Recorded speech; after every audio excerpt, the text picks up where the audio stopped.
Hey guys, tonight we are stepping back in time, not to the gleaming castles and candlelit banquet halls you might imagine when someone says medieval, but to the streets below. The muddy, crowded, gloriously pungent streets of a medieval town somewhere in Europe. Around, let's say, the year 1300, you are standing at the edge of a narrow lane just as the sun begins to dip behind a row of timber-framed buildings. The light is golden. The shadows are long. And the smell, oh, the smell, is something that no history book has ever quite done justice to. You take a breath. That is your first mistake. What hits you first is not one thing, but a layered assault. Something animal, something rotting, something sharp and chemical, something almost sweet in the worst possible way, like fruit that has gone very, very wrong. There is mud beneath your feet, but you already suspect it is not entirely mud. A pig trots past you with the confidence of someone who owns the place, which honestly, in this era, it kind of does.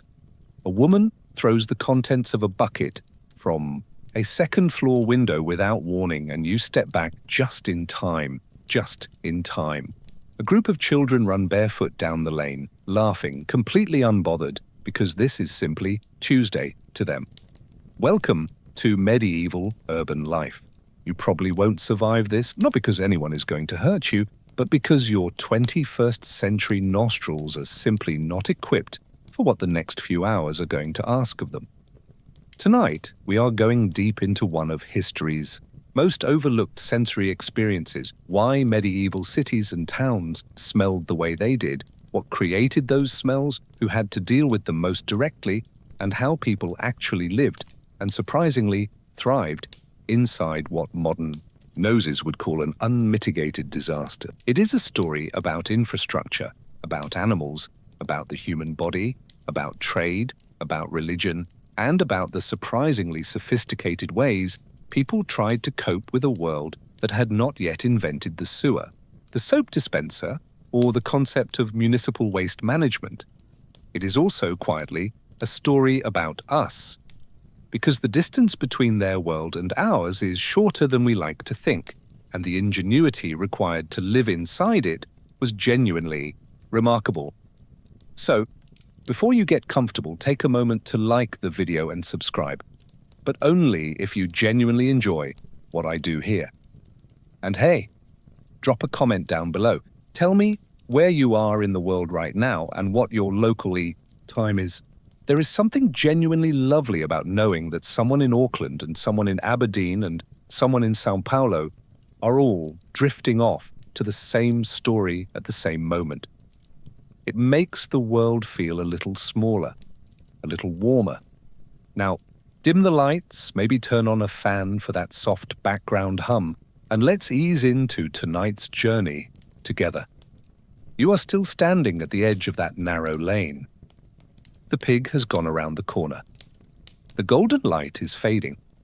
Somewhere, above you, a shutter creaks open, and a candle flickers to life in a window. The town is settling into its evening rhythm, traders closing their stalls, apprentices sweeping sawdust out of doorways, a dog nosing at something in the gutter that you choose not to identify. The sounds are softer now, voices carry from inside buildings. Someone is cooking something, and underneath the smell of wood smoke and whatever is in that pot, the city's deeper odors rise up like a bass note in a song. Constant, foundational, inescapable. This is the smell of a living, breathing, working human settlement without any of the systems we now take completely for granted. There are no underground pipes carrying waste away. There is no clean water running from a tap. There is no garbage collection truck coming on Wednesday morning. Everything that goes into this city, every animal, every person, every product, every piece of food, stays in this city until something or someone moves it. And the moving, as you will soon discover, is a job nobody wanted. But before we get to the people who dealt with the worst of it, it helps to understand just how a medieval town was laid out, and why its very design made the smell not just inevitable, but architectural. The streets were narrow by necessity because city walls were expensive to build and expensive to maintain, and so everyone crowded inside them, building upward when they could not build outward. Upper floors of timber buildings jutted out over lower floors so that the top of the street was almost a tunnel of overhanging wood and plaster. Sunlight barely reached the ground. Airflow was minimal. Whatever accumulated at street level, and a great deal accumulated at street level, had very little opportunity to disperse. This was not because medieval people were ignorant or careless. Scholars still argue whether the people of this era had a coherent understanding of disease transmission, but what is clear is that they were practical, adaptive, and working with what they had. They built cities that served the needs of commerce, defense, and community, and they managed the consequences as best they could. Tonight, you are going to see exactly what those consequences were. And somewhere between the gong farmers and the tanning pits and the spectacularly unfortunate cesspit accidents, you might find yourself drifting somewhere quiet and restful, lulled, not despite the strangeness of this world, but somehow because of it. Because there is something deeply, oddly soothing about the past when you let it wash over you, something that says, people have always found a way. People have always made a home, even in the most improbable places. The candle in the window above, you gutters in a small breeze. The pig, apparently, is coming back. Let's begin. You are still on that narrow lane, and the evening is deepening around you. The last traders are pulling their awnings down, and the smell that was merely noticeable an hour ago is now in the cooling air, becoming something more concentrated, more insistent, like the city itself is exhaling after a long day of holding it in. Which, in a way, it is. To understand why medieval streets smelled the way they did, you need to start at the most fundamental level. Not with animals, or butchers, or tanning pits, but with the basic question of where things went. In your world, waste has an architecture. There are systems beneath your feet, invisible and largely unthought about, that carry away everything you flush, everything you drain, everything you discard. The moment something leaves your hands, it enters a network, pipes, treatment plants, collection schedule, that removes it from your sensory experience almost instantly. You never have to think about it. That invisibility is so complete that most people in the modern world have genuinely never considered what a triumph of engineering it represents. In a medieval town, there is no such architecture. There is no beneath. The ground beneath your feet is not a ceiling above a system of pipes. It is just ground. Earth, compacted by centuries of footfall, mixed with everything that has ever been dropped or spilled or thrown onto it. What goes down stays down unless it rains enough to wash it somewhere else, and somewhere else almost always means the nearest ditch, the nearest stream, or slightly further down the same street. This is not a failure of imagination. It is a failure of infrastructure, and infrastructure requires things that medieval towns often simply did not have. Centralized authority willing to spend money on things that benefited everyone but were owned by no one, engineering knowledge, at sufficient scale, materials, labor, and, perhaps most importantly, a conceptual framework that connected waste management to public health in a direct, actionable way. Some of these things existed in partial forms, others were centuries away. What medieval towns had instead was a patchwork of arrangements, customs, and individual responsibilities that varied enormously from place to place and decade to decade. In some larger cities, there were designated areas, specific streets or zones, where certain types of waste were supposed to be deposited. There were officials, at least nominally, charged with keeping the streets passable. There were bylaws, sometimes remarkably detailed ones, about what could be thrown where and when. But enforcement was irregular at best, and the gap between what the rules said and what actually happened was wide enough to drive a cart through, which people did constantly because the streets also served as the primary route for every vehicle carrying every product in and out of the city, and those carts left their own contributions as they went. The physical layout of a typical medieval town made the waste problem almost geometrically worse. You can imagine it as a series of concentric pressures. The town wall creates a fixed boundary. You cannot expand outward without enormous expense and political negotiation. So the population inside that boundary grows denser over time. More people means more waste. More waste in the same fixed space means higher concentrations. Higher concentrations mean more smell, more disease vector, more everything. And the narrow streets that were sensible for defense and community cohesion become channels that trap everything at ground level, shaded from sun and starved of breeze. The ground itself in a busy medieval town was a kind of archaeological record of daily life, compressed and layered. Excavations of medieval urban sites have found street-level deposits containing animal dung, human waste, food scraps, ash, hair, broken pottery, straw, and the remains of small animals, all compacted together into what archaeologists sometimes call a dark earth layer. This is the literal ground you are walking on. It is soft in places. It gives slightly underfoot. You have decided not to think too hard about why. Households were responsible for managing their own waste in whatever way they could arrange. For liquid waste, the contents of chamber pots, the runoff from cooking and washing, the standard practice in most towns was simply to throw it into the street. There was often a customary warning, a shout from the window before the contents of a pot came down, and in some places this was actually codified. You were supposed to call out 3 times before emptying anything from an upper window, whether people consistently did. This is a matter that history, diplomatically, does not fully record. Solid waste presented a more complex problem. Households with any space at all often maintained a cesspit, a hole in the ground, sometimes lined with stone or brick, sometimes simply dug into the earth, where solid waste accumulated. These needed to be emptied periodically, and we will spend considerable time tomorrow night with the remarkable men who did that work. For now, it is enough to know that cesspits varied enormously in quality and maintenance.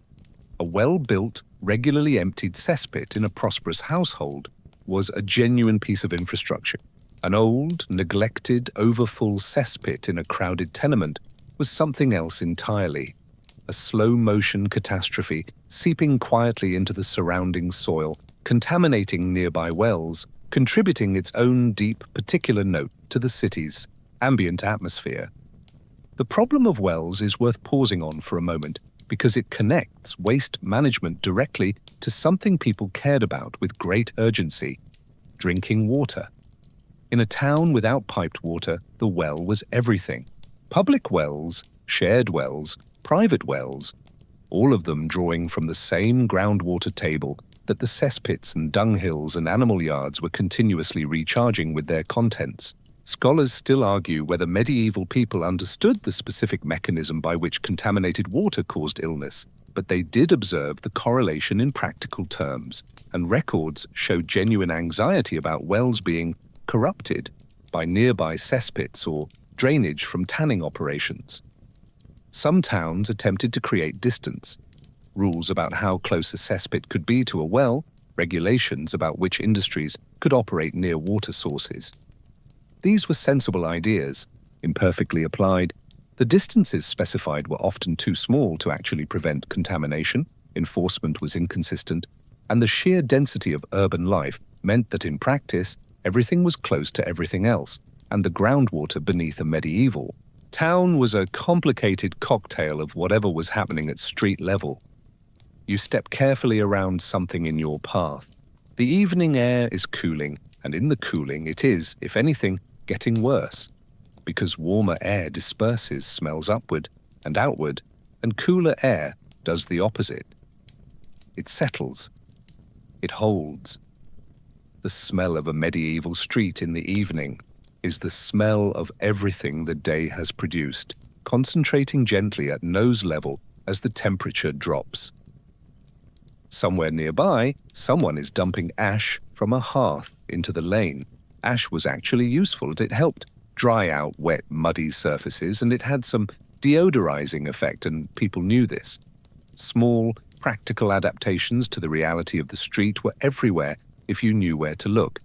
That is something you will keep noticing as this night goes on. The ingenuity of ordinary people managing an extraordinary set of conditions with the tools they had. But for now, the ash settles in a pale drift across the dark ground, and somewhere in the shadows, ahead something is moving. It is large, and it smells of itself, and it is in no particular hurry to move out of your way. You have just met the other half of the urban waste problem. The large shape in the shadows ahead of you resolves as you get closer into a horse, specifically into the back end of a horse, which is, in this context, the least welcoming angle of approach.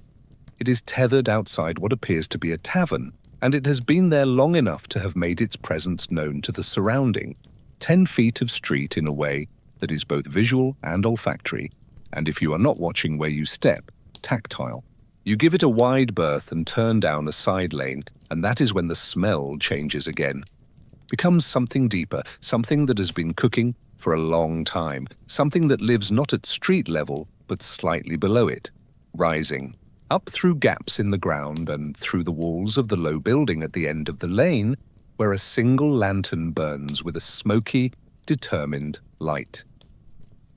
You have found, more or less by accident, the residence of a gong farmer, or rather, you have found the end of the lane where a gong farmer lives, which is as close as most of his neighbors prefer to get, and honestly, standing here at this distance, you are beginning to understand their position entirely, the gong farmer.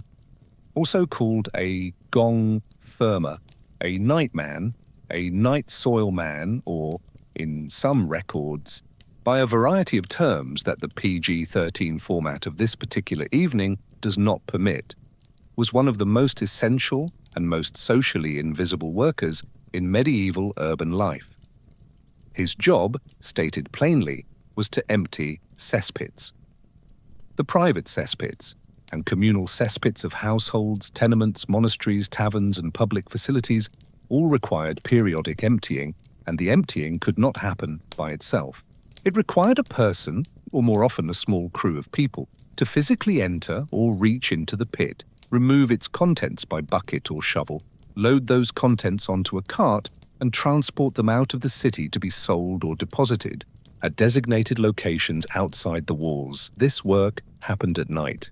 This is where the Nightman name comes from, and the reason for the nocturnal schedule was not mysterious. It was an attempt to minimize the additional disruption to the already considerable atmosphere of a medieval street.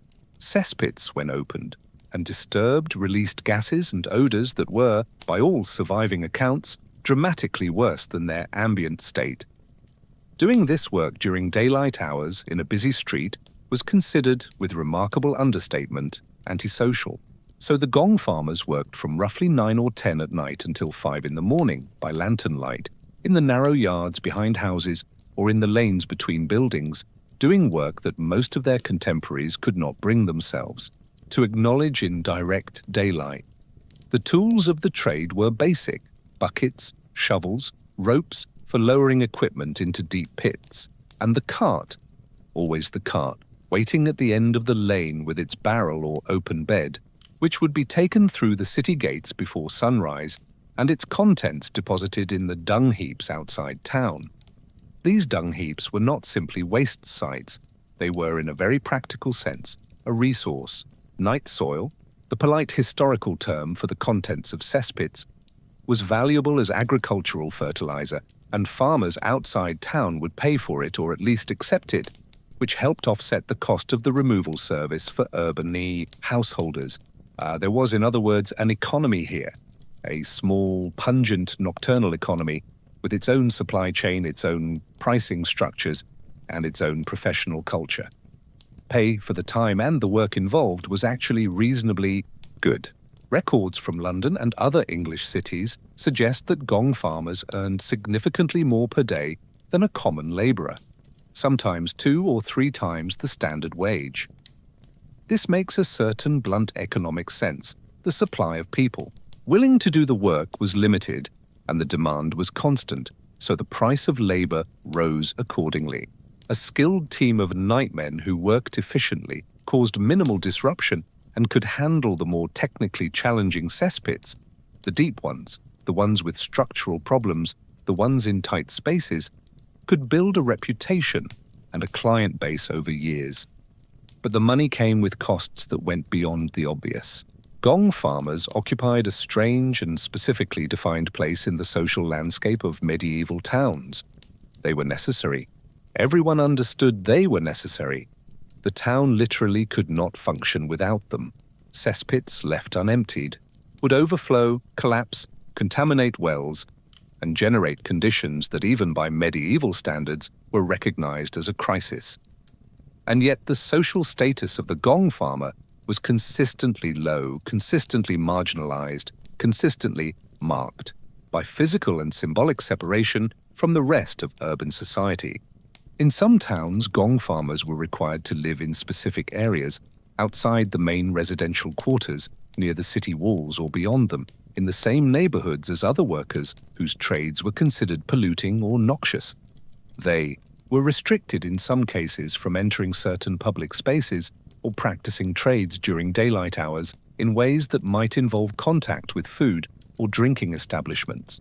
The smell that clung to them, and it did cling persistently despite whatever washing was possible, marked them as a separate category of person in a society where such markings carried real social weight. There is something genuinely complicated about this that historians have spent considerable time examining.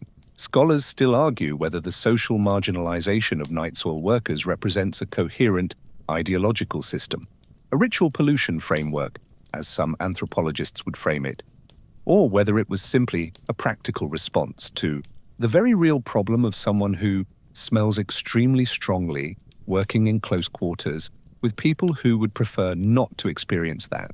Probably it was both, tangled together in the way that practical arrangements and cultural meanings usually are. What is certain is that the gong farmers knew their own worth, and in the records that survive, court documents, guild records, municipal accounts, you can sometimes catch a glimpse of men who negotiated their rates firmly, who organized themselves into working teams with clear internal hierarchies, who passed the trade from father to son across generations. It was, for all its discomforts, a livelihood, a specific, skilled, transmissible livelihood. The cesspits themselves varied so widely that experienced gong farmers developed genuine expertise in categorizing and approaching them. A domestic cesspit in a modest household might be relatively small, perhaps 6 feet deep, a few feet across, emptied every year or two if the household was diligent. A cesspit serving a monastery, a large inn, or a public facility might be enormous. 10, 12, 15 feet deep, several feet wide, of uncertain structural integrity and filled to a depth that suggested it had not been seriously attended to in a very long time. Approaching one of these larger pits required experience and judgment. The gases that accumulated in deep cesspits included methane and hydrogen sulfide, both of which are dangerous in confined spaces, and there are records, including a particularly grim account from London that we will revisit in a later section, of gong farmers who were overcome by fumes while working in or near deep pits. The physical danger was real, acknowledged in the trade and managed with a set of practical precautions that show up in descriptions of the work. The importance of ventilating a pit before entering, of never working alone, of keeping a lantern at a careful distance from certain types of gas accumulation. Whether these precautions were always followed, especially late in a long night's work when tiredness would have been considerable, is another question. You are standing at the end of the lane, and the lantern at the far building has been joined by a second light. Someone has come outside and you can hear the low sound of conversation, the clink of metal on stone, the slow, deliberate sounds of a nighttime work crew preparing for its shift. There is nothing hurried about it. This is people doing a job they have done many times in the dark with the quiet competence of the very experienced. One of them glances in your direction, and there is a pause. Then the conversation resumes. You are, clearly, not the strangest thing this lane has seen tonight. And given what those men are about to spend the next several hours doing, that is probably the most charitable assessment possible. The city breathes around you slowly, in the dark, and somewhere nearby, a cesspit is waiting. You back away from the lane quietly, which feels like the respectful thing to do and also the self-preserving thing, and you find yourself on a slightly wider street heading toward what appears to be a more central part of town. The sounds change as you walk. More voices, a distant clatter of something metallic, the low moan of an animal that is definitely not a dog. You round a corner and stop. There are pigs everywhere. Not in a pen, not behind a fence, just everywhere.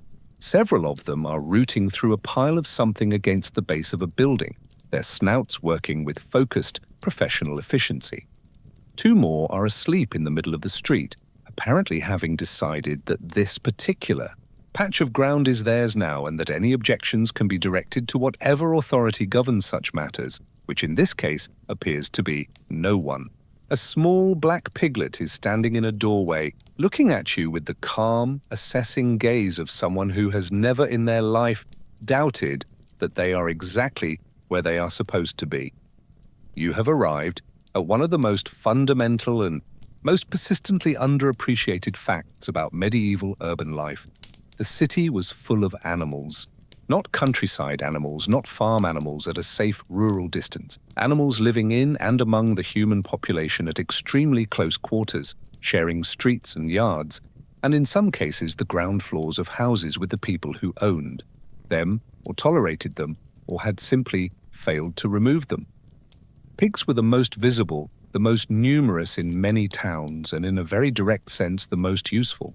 Medieval urban households kept pigs because pigs were an extraordinarily efficient conversion mechanism. You fed them kitchen scraps, food waste, spoiled grain, and the general organic refuse that accumulated around any household, and they converted it into meat, fat, and leather. They were, in the language of modern systems thinking, a waste processing technology. A pig in a medieval town was doing a job, and it was doing it continuously at no cost beyond whatever it found to eat in the immediate environment. The problem, and you are standing in the problem right now, was that pigs doing their waste processing job in an urban street produced their own waste, which they deposited wherever they happened to be standing at the relevant moment, which was everywhere, continuously, throughout the day. A single pig produces a remarkable quantity of waste relative to its size. A street with a dozen pigs produces a quantity of waste that accumulates faster than the ambient processes of drying and dispersal can handle, particularly in a narrow lane with limited sunlight and airflow. Multiply this across a medieval town with hundreds or thousands of pigs. London, at various points in the medieval period, had pigs numbering in the thousands within the city walls, and you begin to understand the arithmetic of the smell. Problem from the animal side. Pigs were not alone. Horses were everywhere in any town of consequence because horses were the engine of medieval transport and commerce. Every cart required a horse. Every messenger required a horse. Every wealthy resident who wished to move around with appropriate speed and status required a horse. Horses were kept in stables within the city walls, often in tight quarters, and they produced waste with the same tireless dedication as every other living creature. A single horse produces in the range of 40 to 50 pounds of manure per day. A stable with 10 horses produces per week the kind of figure that requires a dedicated removal operation just to keep the stable functional, let alone the surrounding street. And then there were the other animals, the ones that get less attention in the historical record, but were no less present in the sensory landscape of the medieval street. Chickens scratched in every yard, and many streets, their droppings small and individually insignificant but collectively considerable when multiplied across a whole town. Geese, which were kept for both eggs and meat, and are, as anyone who has spent time near them can confirm, extraordinarily willing to deposit waste anywhere and at any time without the slightest social embarrassment. Cattle were driven through city streets on their way to markets and slaughterhouses, leaving a trail that the word trail barely does justice to. Sheep, goats, the occasional donkey. In some coastal towns and port cities, the mix included birds, drawn by the fish trade, adding their own contributions to the general texture of the street surface. The ground of a busy medieval street was, in the most literal sense, a deep accumulation of animal and human waste mixed with straw, hay, ash, food scraps and mud, compressed by foot and hoof and wheel into a surface that was organic in every sense of the word. It was alive with decomposition. It generated heat in places where the organic material was dense enough. It was, in the language of modern microbiology, an extraordinarily active biological system, though no one in the 14th century would have used that language or had that framework. What they did have was a practical awareness that the condition of the street surface was connected to the smell, the drainage, and the general livability of the town, and various attempts were made to manage it. Straw was spread on badly degraded sections of street. Gravel was occasionally laid on particularly problematic surfaces. In front of important buildings, churches, guild halls, the residences of wealthy merchants, the ground was sometimes maintained more carefully, swept and dressed with cleaner material, creating small islands of relative order in the general flow. The question of who was responsible for the street in front of a property was one that generated a remarkable amount of legal and civic discussion in medieval towns. In many places, the householder was technically responsible for maintaining the street frontage, keeping it passable, managing the waste that accumulated there, not adding to it unnecessarily. In practice, this responsibility was unevenly observed, frequently disputed, and enforced with the kind of enthusiasm that characterizes municipal regulations everywhere, in every era, which is to say, intermittently, arbitrarily, and usually only after something had gone badly wrong. Horses brought a specific secondary problem beyond their direct waste contribution. They brought the infrastructure of horse management into the urban environment. Stables required bedding, straw, which became manure-soaked straw, which had to go somewhere. They required hay storage. They attracted the flies and rats that followed animal feed and waste wherever it existed. A large livery stable in the middle of a residential district was a significant node of sensory experience in every direction, and the people who lived near them knew it and resented it and occasionally took legal action about it, with mixed results. Medieval municipalities did attempt at various points and with varying degrees of seriousness to regulate the presence of animals in streets. There are records from London, Paris, and various other cities of orders prohibiting pigs from roaming freely in certain districts, or requiring that livestock be kept penned rather than allowed to wander. Some of these orders were issued multiple times across decades, which tells you something useful about how effective they were. The pig problem in London specifically generated municipal attention repeatedly throughout the 13th and 14th centuries, with edicts, fines, and, in at least one famous case, the involvement of the city authorities in a dispute about whose pigs had damaged whose property and whose street.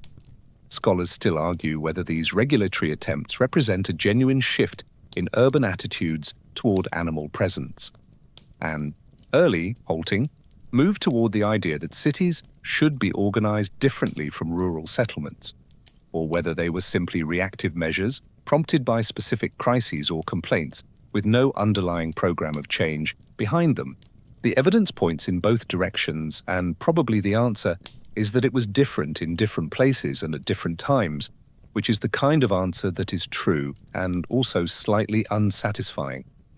What is not in dispute is the smell. The smell of a medieval street was, in very large part, the smell of animals, their waste, their bodies, their feed, and the biological processes that connected all of those things to the ground beneath your feet and the air in your lungs.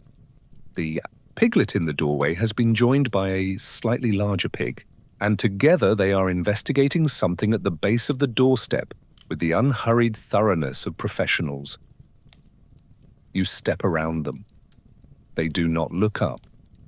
The street ahead widens slightly, and in the gathering dark you can hear something, a rush and bubble of moving water.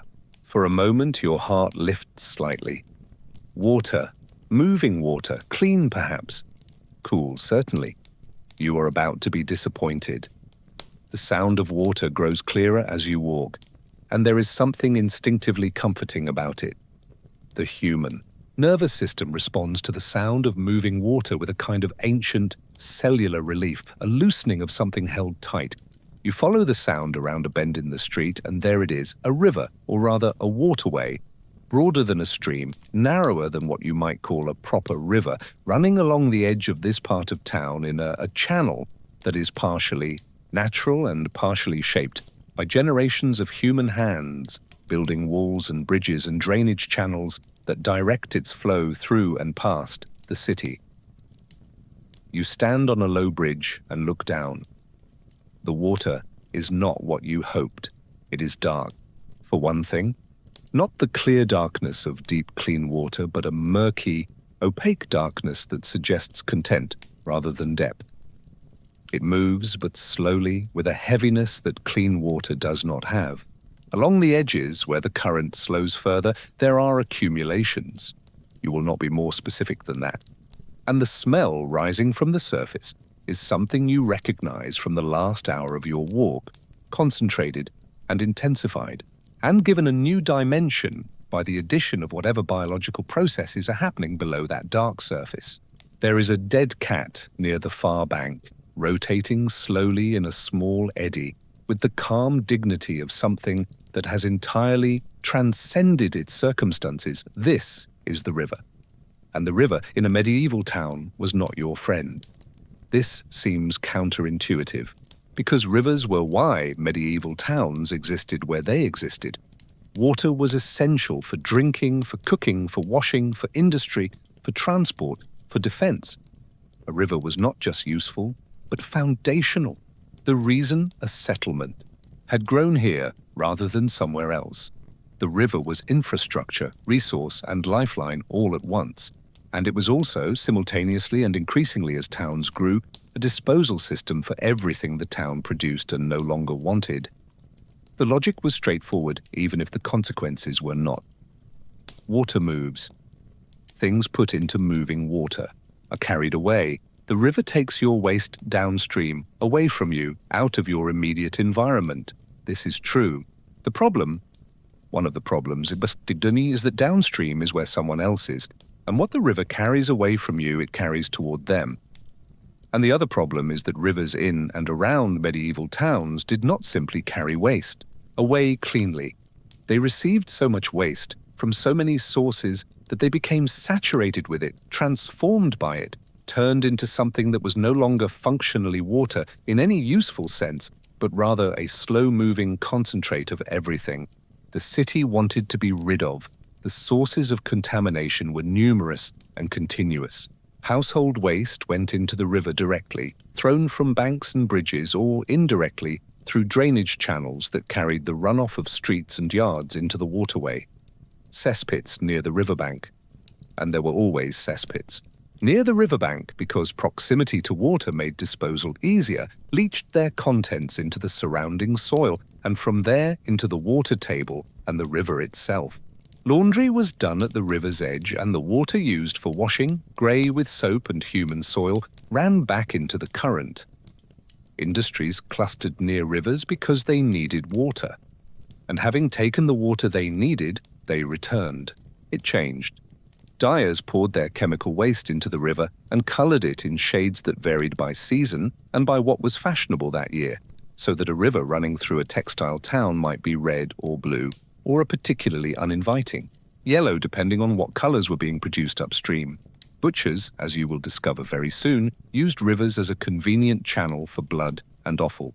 Tanners, and we will spend a great deal of time with the tanners because they deserve their own extended discussion, produced effluent that was among the most chemically complex and biologically active of any medieval industry, and all of it went into the nearest waterway. The Thames in London is perhaps the most documented example, But it was not exceptional, it was representative. By the 13th and 14th centuries, the Thames within the city was receiving waste from hundreds of thousands of people, dozens of major industries, the runoff of countless streets and yards, the drainage of countless cesspits, and the direct contributions of the slaughterhouses, tanneries, dye works, and fish markets that lined its banks. It was, by any modern measure, severely contaminated. Fish populations within the city stretch were significantly reduced compared to upstream reaches. The smell on hot summer days was described in contemporary records in terms that leave little to the imagination, and yet people drank from it. This is the thing that stops modern readers cold. The knowledge that the same water people were dumping waste into was the water they were drinking. How is this possible? How did people survive it? The answer is complicated, and it involves several factors that operated simultaneously. First, people drew water from the river at specific points, often upstream of the worst contamination, or from tributaries that were cleaner than the main channel, or from conduits that brought water from sources outside the city. Wealthier households had access to better water through private arrangements or public systems that predated the worst of the contamination. Second, a great deal of the liquid that medieval people consumed was not water, but ale, cider, or wine, beverages whose production involved fermentation processes that killed many of the pathogens that made raw water dangerous. Medieval ale was weak by modern standards, but it was safer than river water, and people drank it at all meals, including breakfast, including for children. Third, and this is where it gets interesting, the human gut, exposed from infancy to a microbial environment that we would consider extremely challenging, developed tolerances and defenses that a modern person dropped into the same situation would not have. Medieval people were not drinking clean water and being mysteriously fine. They were getting sick constantly, dying young from waterborne illness at rates that we would consider catastrophic, building immunities that were hard-won and partial, and that still failed frequently. The survival of medieval urban populations in the face of their water supply is not evidence that the water was fine. It is evidence that human beings can adapt to extraordinary circumstances while still paying a very high price for them. Scholars still argue whether medieval authorities understood the connection between water contamination and illness in any systematic way, or whether their responses to outbreaks were based on different frameworks. Miasma theory, divine punishment, astrological influence, that led them to interventions that sometimes helped and sometimes did not. What the records do show is that complaints about contaminated water were common, that specific polluters were sometimes identified and penalized, and that there was a persistent, practical awareness that some water sources were better than others, even if the reasons were not fully understood. In Paris, an attempt was made in the 13th century to establish dedicated water conduits that would bring cleaner water from outside the city to fountains within it. An early piece of water infrastructure that acknowledged, at least implicitly, that the Seine was not an adequate drinking water source for a major city. Similar efforts appeared in other large cities with varying degrees of success and longevity. But for most people in most medieval towns, the river was what it was, both resource and sewer, both lifeline and hazard, used for everything because it was there, and because the alternatives were worse or unavailable. You lean on the bridge, railing, and look downstream. The dark water moves past you with its cargo of shadows and debris. Somewhere further along the bank, a light is burning. A large light, several lights. And the smell coming from that direction is something new. Something that adds a specifically animal warmth to the chemical sharpness of the river. Something that suggests large quantities of blood. You are, without having planned it, approaching the Butcher's Quarter. And the river, you are about to discover, runs red down here after a busy day. You follow the lights along the riverbank, and with each step, the smell intensifies. Not the general, layered smell of the street you have been navigating for the past hour, but something more specific, more immediate, more viscerally animal. It is warm and metallic and sweet in a way that is entirely distinct from anything pleasant, and it coats the back of your throat in a way that makes you acutely aware that you have a throat. The ground here is darker than elsewhere, stained, in a way that the low light makes ambiguous but that you have a fairly confident theory about. The flies, even at this evening hour, are present in a way that suggests this is not unusual for this particular stretch of riverbank. You have arrived in the shambles. The word shambles, which in modern English has come to mean a state of complete disorder and confusion, derives directly from the medieval term for a slaughterhouse or meat market.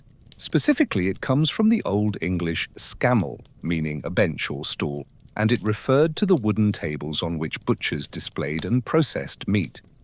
When people today say something is a complete shambles, they are, without knowing it, reaching back to one of the most odoriferously intense commercial districts in the pre-modern city. The etymology is a history lesson compressed into a single word. The Shambles district existed in virtually every medieval town of any size, and its location was not random.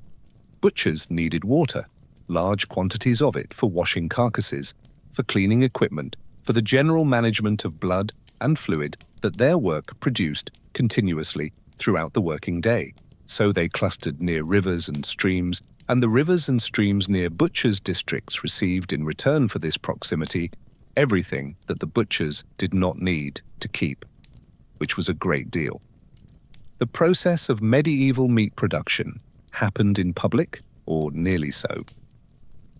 Animals were driven into the district alive, cattle, pigs, sheep, poultry, and slaughtered on site, often in the street or in open yards that gave directly onto the street.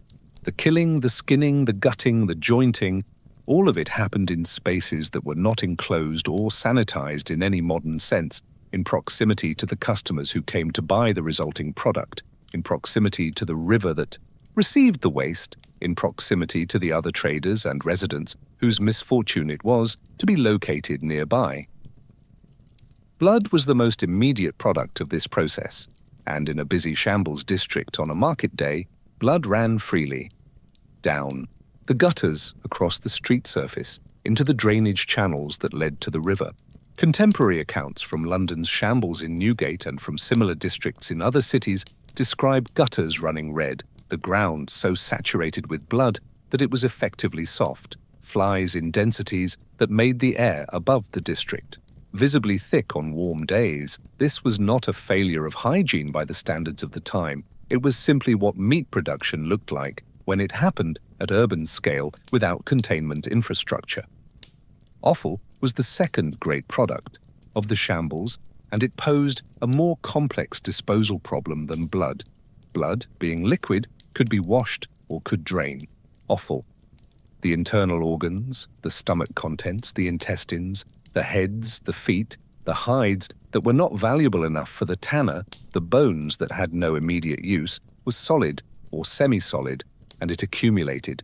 Butchers were supposed to dispose of it responsibly, and in every city there were rules about what could be thrown into the street, what had to be removed from the district, and where the various categories of waste could legally be deposited. In practice, the river received a great deal of it. The Thames, the Seine, the various waterways running through German, Italian, and Flemish cities, all of them received offal from the butchers' districts that lined their banks, and the smell of the river near a shambles district on a warm afternoon was, by multiple contemporary accounts, one of the most challenging sensory experiences available in an already challenging sensory environment. Fish that had survived the general contamination of the urban river did not tend to survive the immediate vicinity of an active slaughterhouse outfall. The specific organization of the shambles district reflected both the practical requirements of the trade and the social dynamics of medieval commerce. Butchers in most cities organized themselves into guilds, which regulated entry to the trade, set standards for the quality and pricing of meat, and negotiated with municipal authorities over the conditions under which the trade could operate.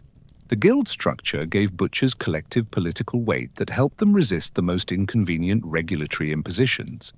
Attempts to move the slaughterhouse district away from the city centre, for instance, or to impose stricter controls on waste disposal, while also giving the authorities a single organized body to negotiate with when conditions became genuinely intolerable, because conditions did sometimes become genuinely intolerable, even by the standards of people who lived in a medieval city. The records of various European cities include complaints about the shambles that suggest a threshold was occasionally crossed, even for contemporary sensibilities. Complaints about the smell reaching into churches and civic buildings, about the ground being impassable after heavy slaughtering days, about specific incidents of waste being dumped in unauthorized locations and left there. In London, the Butchers' Guild was in periodic conflict with city authorities throughout the 13th and 14th centuries over waste disposal practices, and the records of these disputes give a vivid picture of what the district actually looked like at its worst. One particularly illuminating category of byproduct was stomach contents, the partially digested plant material found inside the stomachs of cattle and sheep at slaughter, which had its own specific smell and which presented a disposal challenge that butchers addressed with varying degrees of conscientiousness. Some of it was used. Pig stomach contents in particular had agricultural applications as a kind of pre-digested organic matter, but much of it simply ended up in the river or the street or wherever was most convenient at the end of a busy day, adding its own specific contribution to the ambient atmosphere of the district. Poultry added a different dimension to the shambles environment. Chicken and goose slaughter produced feathers in enormous quantities, feathers that got everywhere, that stuck to everything, that drifted on the air and settled on neighboring stalls and in the food of neighboring traders and in the hair and clothes of everyone in the vicinity. Wet feathers have a smell that is specific and persistent, and that becomes, in large quantities and warm temperatures, something you do not forget.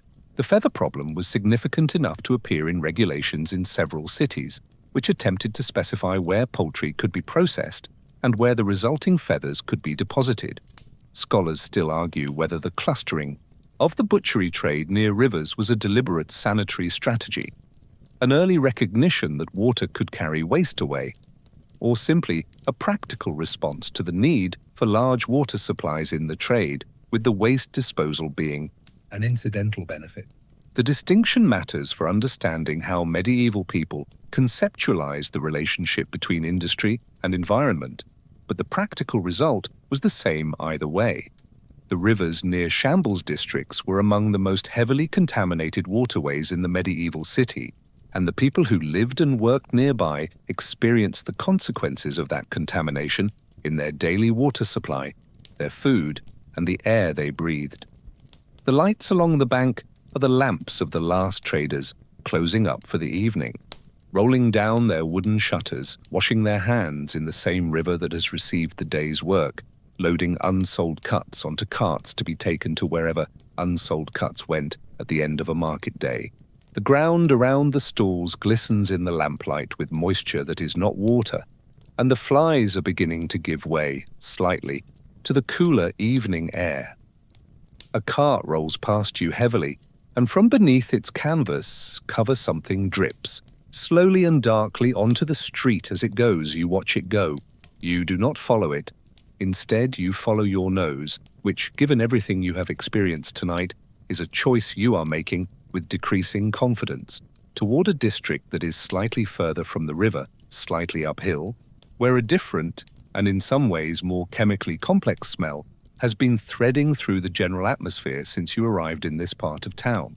Something sharp and acrid and ancient, something that speaks of transformation, of raw things being changed into useful things by processes that are, to put it gently, not pleasant to be near.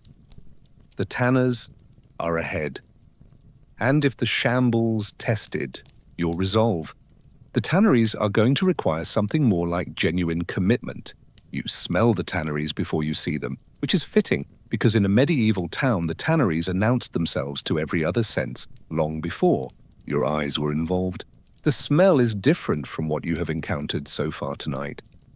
Different from the organic warmth of the shambles, different from the deep earthiness of the cesspit district, different from the general layered complexity of the street.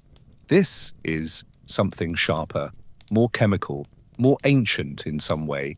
that is hard to articulate but impossible to ignore. It gets into the back of your sinuses and stays there. It has weight. It has texture. It is the smell of transformation and of animal skin being forcibly converted into leather through a series of processes that are, taken individually, each more unpleasant than the last, and taken together constitute what many historians of the medieval sensory environment have described with considerable understatement as one of the most challenging industrial smells in human history. Tanning is one of the oldest crafts in human civilization, and the basic chemistry of it has not changed as much as you might hope between the medieval period and the present day. The goal is to convert raw animal hide, which, left to itself, will simply rot because it is organic matter and organic matter decomposes, into leather which is stable, durable, flexible, and enormously useful. The transformation requires breaking down the structure of the hide at a molecular level and replacing the biological compounds that made it alive and perishable with compounds that are chemically stable and resistant to decay. This process, in the medieval period, was accomplished through a sequence of steps that each required specific ingredients, specific vessels, specific amounts of time, and specific quantities of patience from anyone within a significant radius. Our first challenge was removing the hair from the hide. Raw hides came from the slaughterhouse with their hair intact, and the hair had to go before the tanning process could begin. The method used in most medieval tanneries involved soaking the hides in a solution of water and wood ash, an alkaline solution that loosened the hair follicles and made the hair easier to scrape away. This was done in large pits or vats, and the soaking hides, as they sat in their alkaline bath for days at a time, produced a smell that was the first of many distinct contributions the tannery made to the neighborhood atmosphere. But the ash solution was just the beginning. Before the actual tanning at the leather-making step could take place, the hides needed to be thoroughly cleaned of all remaining biological material, fat, flesh, and a substance called the grain, which is the outermost layer of the skin. This cleaning was done mechanically, by hand, with scraping tools in a process that required skill and physical labor and that produced, as its byproduct, quantities of biological material that needed to go somewhere. It was in the preparation stages that the tannery's most infamous ingredient made its appearance: urine. Specifically, large quantities of collected human urine used as a soaking solution for hides in the early stages of preparation. Urine is alkaline, it is available in consistent quantities in any populated area, it is free, and it works. It softens hide fiber and assists in the removal of unwanted material in ways that were understood empirically, long before anyone had the chemistry to explain why. Medieval tanneries collected urine from the surrounding community in large barrels, sometimes paying a small sum for it, sometimes simply maintaining collection points that local residents used as a matter of course. The vats of aging urine that sat in tannery yards, some of them weeks or months old, concentrated by evaporation, enriched by decomposition, were a sensory experience of a very specific kind.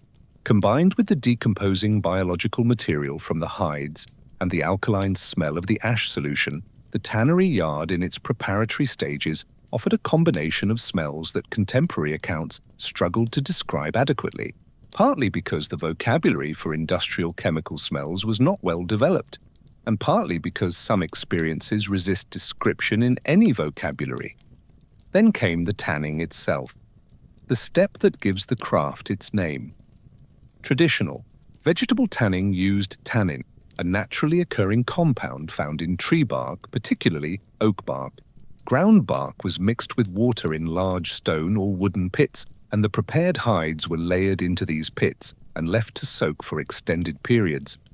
Weeks for lighter leathers, months or even years for the heaviest grades of sole leather. The pits were moved through a sequence from weaker to stronger tannin solutions as the leather gradually developed. During this process, the pits of bark and hide and water fermented slowly, generating their own biological activity and their own range of smells that added to the tannery's total atmospheric output. The proximity of tanneries to rivers was, like the shambles, both practical and consequential. The tanning process required enormous quantities of water at every stage, for soaking, for rinsing, for mixing solutions, for the final washing of finished leather. And everything the tannery once used, went back into the waterway. The alkaline runoff from the ash pits, the urine solutions, the biological waste from hide preparation, the spent tannin solutions from the bark pits, dark brown and chemically active. A river running past an active tannery district received all of this continuously, and the effect on the waterway downstream was significant enough to be noted in contemporary records in terms of both smell and color. The location of tanneries within or near medieval towns was a source of persistent conflict, and the records of this conflict are among the most vivid documents available for understanding how medieval urban residents experienced industrial pollution. Tanners needed to be near their raw material of the slaughterhouse and near water. But the neighbors of tanneries were consistently and loudly unhappy about it. Complaints about tanneries appear in municipal records across Europe throughout the medieval period, and the responses of city authorities reveal the fundamental tension between economic necessity and residential quality of life that characterizes urban planning disputes in every era. In London, tanners were repeatedly ordered to move their operations outside the city walls, or at least away from residential districts, with limited success. In Paris, the tanning industry was pushed progressively to the edges of the city over the course of the medieval period, though it never disappeared entirely from within the urban area. In smaller towns, where the political weight of the Tanners Guild was more evenly matched against the complaints of residents, the disputes could drag on for decades without resolution. Scholars still argue whether the periodic attempts to relocate tanneries represent a genuine emerging concept of zoning, the idea that incompatible land uses should be spatially separated, or whether they were simply reactive responses to specific crises without any underlying urban planning philosophy. The evidence suggests both were true in different places, and that the concept of separating noxious industries from residential areas was developing slowly and unevenly across the medieval period, driven more by accumulated complaint than by systematic thinking. Dog dung deserves a mention here, because it was specifically valuable to the tanning industry in a way that created one of the medieval city's more unusual informal economies. Certain stages of leather preparation benefited from treatment with a substance called pure, which was, in plain terms, dog feces collected from the streets and sold to tanneries where it was used as a soaking solution for specific types of leather, particularly fine glove leather. The alkaline and enzymatic properties of dog feces made it effective for softening certain hides to the required degree of suppleness, and the demand for it was consistent enough to support a class of urban workers, sometimes called pure finders, who made their living collecting it from the streets and selling it by the bucket to tanneries. The pure finders were, in the social geography of medieval urban labor, in a category adjacent to the gong farmers. Essential, invisible, working with materials that everyone else preferred not to think about, earning a living from the gap between what the city produced and what the city was willing to manage itself. Their existence is a small but telling detail about the economy of the medieval street. Almost nothing that accumulated at ground level was without value to someone if you were willing to do the collecting. The tannery lights ahead are burning late. Tanning is patient work, and the pits require attention at all hours. You can see figures moving in the flickering light, men working with long poles to shift the hides in their soaking vats, their silhouettes unhurried against the glow. The smell wraps around you completely now, and something in your sensory processing has begun to do the thing that sensory processing does when overwhelmed. A kind of soft withdrawal, a stepping back from full engagement with the input.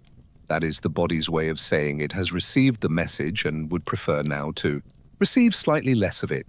This is called olfactory fatigue, and it is something we will return to later tonight, because it turns out to be one of the most important tools in the medieval urban resident's entirely involuntary survival kit.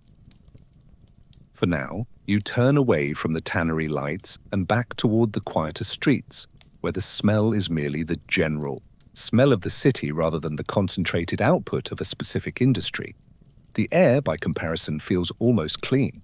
Your nose, which has recalibrated somewhat, accepts this relative improvement with something that might be described as gratitude. Somewhere ahead, there is the smell of wood smoke and something baking. It is warm and round and almost good. Almost. The smell of baking bread is one of the most universally comforting smells available to the human nose. Something deep in the architecture of human experience responds to it with an almost reflexive relaxation, a loosening of shoulders, a slowing of breath. It speaks of warmth and nourishment and the particular safety of being inside rather than outside, of having enough rather than not enough. Even here, in this city that has spent the last several hours systematically challenging every assumption you brought with you about what air is supposed to smell like, the smell of bread baking cuts through everything else and lands somewhere, warm and reassuring in the back of your mind. You follow it.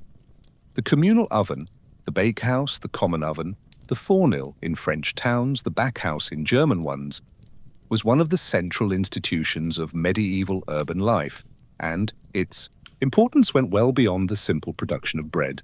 In a city of timber-framed buildings packed closely together, the risk of fire was existential and constant, and one of the most effective ways to reduce that risk was to concentrate the production of high-heat cooking in dedicated, purpose-built facilities, rather than having every household maintain its own large fire. The communal oven served this function. It was a fireproofing strategy as much as a cooking facility, a piece of urban infrastructure designed to reduce the chance that one household's dinner preparations would result in the destruction of an entire neighborhood. The baker, who ran the communal oven, was, therefore, a figure of considerable practical importance in the neighborhood. People brought their unbaked loaves, and sometimes their pies, their pastries, their roasting joints, to the bakehouse to be cooked, paying a small fee for the use of the oven's heat. And the baker managed the fire, the timing, and the general organization of what was, on busy days, a complicated flow of different households' food moving through a single facility. It required skill, reliability, and a certain social authority. The baker knew everyone's business in a neighborhood, in the most literal sense, because everyone's food passed through their hands. The smell of the bakehouse from the outside was genuinely good. The yeast, the crust, the caramelizing sugars of bread in a hot oven, and you can understand why you followed it across the city. But as you get closer, and as the warm air from the oven's ventilation begins to carry more information, you notice that the smell is not entirely the clean, simple smell of bread. There is something else underneath it. Something that the bread smell almost, but not quite, covers. The fuel that heated medieval communal ovens was not always, or even primarily, clean firewood. Wood was expensive, particularly in densely populated towns where the surrounding forests had been significantly reduced by generations of demand for building material and fuel. What bakers used instead, or in addition to wood, was whatever burned and was available and was cheap. This included peat, which was available in some regions and burned with a dense, heavy smoke. It included charcoal, which was cleaner than wood but required its own production infrastructure. And it very commonly included a fuel source that was, in the context of everything you have learned tonight, entirely logical, but that the warm bread smell part of your brain was hoping not to encounter: dried animal dung. Dried dung, primarily dried horse or cattle dung, sometimes mixed with straw, was a standard fuel in many parts of medieval Europe, used not just in baking, but in domestic heating and various industrial processes. It burned slowly, held heat well, and was available in quantities that required no forest and no production process beyond collection and drying. In towns where horse traffic was heavy, the supply was essentially unlimited. The economic logic was impeccable. The effect on the flavor and smell of what was baked above it was, depending on your perspective, either negligible or significant. Contemporary sources are not entirely silent on this question. There are references in various medieval texts to the quality of bread being affected by the fuel used, to a smokiness, a particular heaviness in bread baked over certain fuels that discerning customers noticed and that bakers with reputations to maintain tried to manage. Whether the average urban resident in the 14th century cared particularly about the fuel their bread was baked over, given everything else they were managing, is a question that the historical record does not answer with great clarity. Probably many of them did not, in the same way that people adapt to the conditions of their environment and cease to notice things that are simply normal. The keeping of dough was another dimension of the bakehouse smell that bears some attention. Bread requires leavening, a process by which yeast produces carbon dioxide that makes the dough rise and gives the finished bread its texture. In the medieval period, before commercial yeast was available, bakers maintained their leavening through a sourdough-style process, keeping a portion of each day's dough to leaven the next day's batch, feeding and maintaining the starter as a living culture that could be years or even decades old in an established bakery. A healthy, well-maintained bread starter smells pleasantly sour, tangy, yeasty, alive in a way that is specific and recognizable. But a starter that is not perfectly maintained, or that is kept in conditions that are warmer or more contaminated than ideal, can develop additional microbial populations that shift its smell in less pleasant directions. The warm, slightly close conditions of a medieval bakehouse, combined with the general microbial richness of the urban environment, meant that many bakers' starters were complex microbial communities indeed, producing bread that was leavened and edible, but that carried, in its flavor and smell, the signature of the environment in which it was made. Scholars still argue whether medieval bread, by the standards of modern food science, would be considered safe for consumption. Whether the various organisms present in the dough and contributed by the baking environment would represent a health risk or whether the heat of baking would reliably neutralize them. The general consensus is that baking temperatures were sufficient to kill most harmful organisms, and that the sourdough fermentation process itself produced acids that inhibited pathogen growth. The medieval digestive system, like the medieval nose, had calibrated itself to its environment. The social institution of the communal bakehouse generated its own conflicts and anxieties, and the medieval baker occupies a somewhat ambiguous position in the historical record as a figure who was essential, trusted with everyone's food, but also routinely suspected of dishonesty. The most common accusation was short waiting, giving customers less bread than they had paid for, either by keeping a portion of the dough or by other means. This concern was serious enough that many cities introduced the assize of bread, a regulatory system that set the weight and price of bread according to the price of grain, and imposed penalties on bakers who did not comply. The penalties for dishonest baking in medieval England were, by modern standards, theatrical. A baker convicted of consistently short waiting was subject to being drawn through the streets on a hurdle, a kind of wooden sled, with the offending loaf tied around their neck so that the entire neighborhood could observe both the crime and its punishment. This was humiliating, public, and effective as a deterrent in ways that a fine might not have been, because the social cost of public shame in a small, face-to-face community was real and lasting. You have reached the bakehouse and the door is slightly open. When the evening's baking is finishing up, the last loaves coming out, the fire being banked for the night. The warm air coming through the door carries the yeast and the crust, and, underneath it, the heavy, smoky undertone of the fuel and the ancient sourness of the starter, and something else.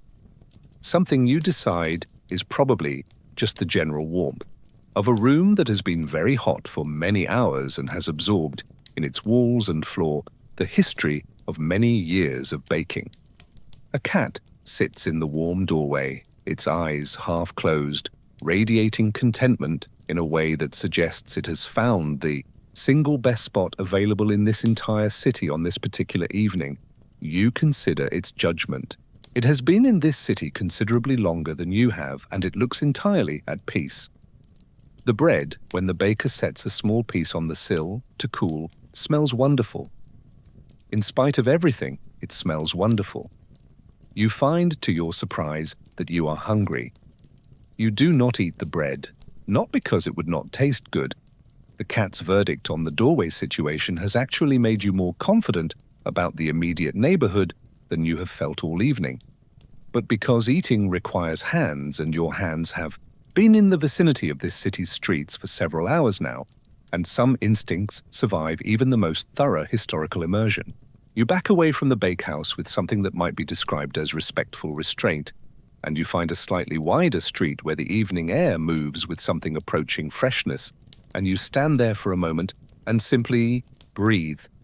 And that is when you notice something on the person walking past you. They are well dressed, not nobility, but comfortable, the clothes of a prosperous merchant or a senior guild member.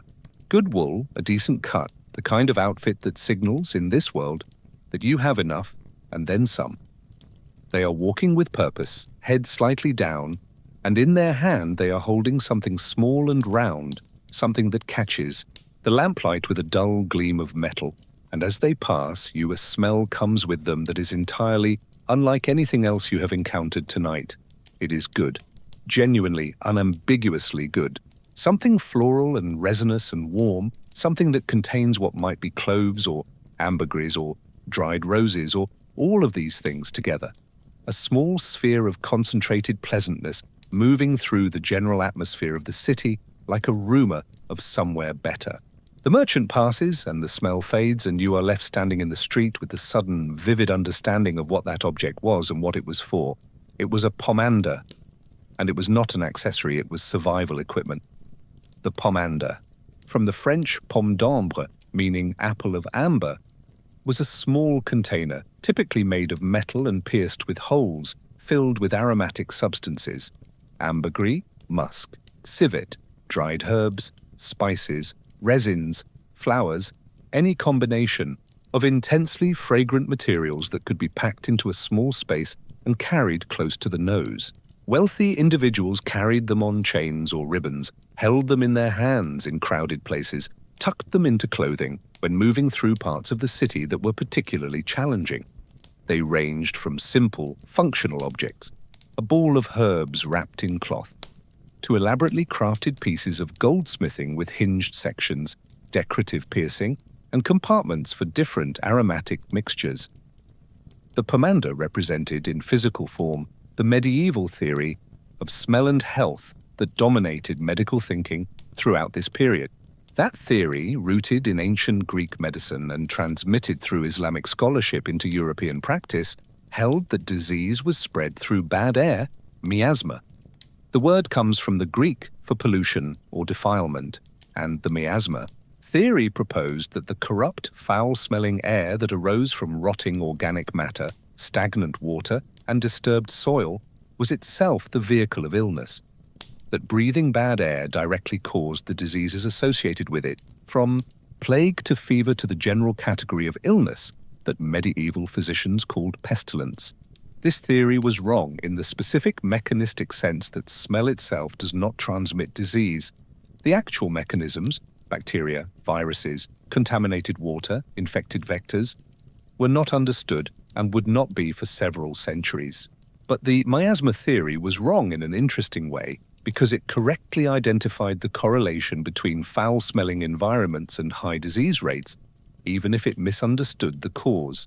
Medieval people who avoided cesspit districts and stagnant waterways and rotting organic accumulations were, in fact, reducing their exposure to disease, not because the smell was the problem, but because the conditions that produced the smell were the same conditions that harbored the pathogens, the contaminated water, and the disease vectors that actually caused illness. The practical result of miasma theory was a set of protective behaviors that were partially effective for reasons their practitioners did not fully understand. Carrying aromatic substances near the nose filtered and masked the smell of bad air. It did not filter pathogens, but it reduced the time spent breathing deeply in contaminated environments, and it may have had some minor antimicrobial effect. In cases where the aromatic substances used had genuine antibacterial properties, as some of them did. More importantly, it prompted people to take the quality of air seriously, to seek out better air, to be aware of their environment in ways that had downstream effects on their choices about where to live and how to move through the city. Strewing of herbs on floors was another expression of the same logic, and it was a practice that extended well beyond the households of the wealthy. Rushes, dried marsh plants, were commonly spread on the floors of domestic interiors throughout the medieval period, serving multiple functions simultaneously. They provided insulation, they cushioned hard stone or earth floors, they absorbed spills and tracked in mud, and they were aromatic, releasing a pleasant green smell when walked on that helped manage the indoor air quality of spaces that had limited ventilation and that housed, in addition to their human residents, the smells of cooking, wet clothing, animals, and the accumulated organic debris of daily life. The herbs mixed into or strewn alongside the rushes were chosen with some care: lavender, rosemary, mint, wormwood, meadowsweet, tansy, and various others that combined pleasant smell with what were understood to be protective properties. Some of these choices were well-founded. Lavender and rosemary have genuine antimicrobial properties, and wormwood is an effective insect repellent, which mattered in domestic spaces where fleas and lice were constant presences. The medieval housewife choosing her floor herbs was operating within a framework that mixed empirical observation, traditional knowledge, and theoretical understanding in the way that practical knowledge usually does. Not entirely right, not entirely wrong, doing real work in the world. The expense of aromatic materials varied enormously and tracked closely with the social geography of smell. At the top of the social hierarchy, the aromatic toolkit was extensive and costly.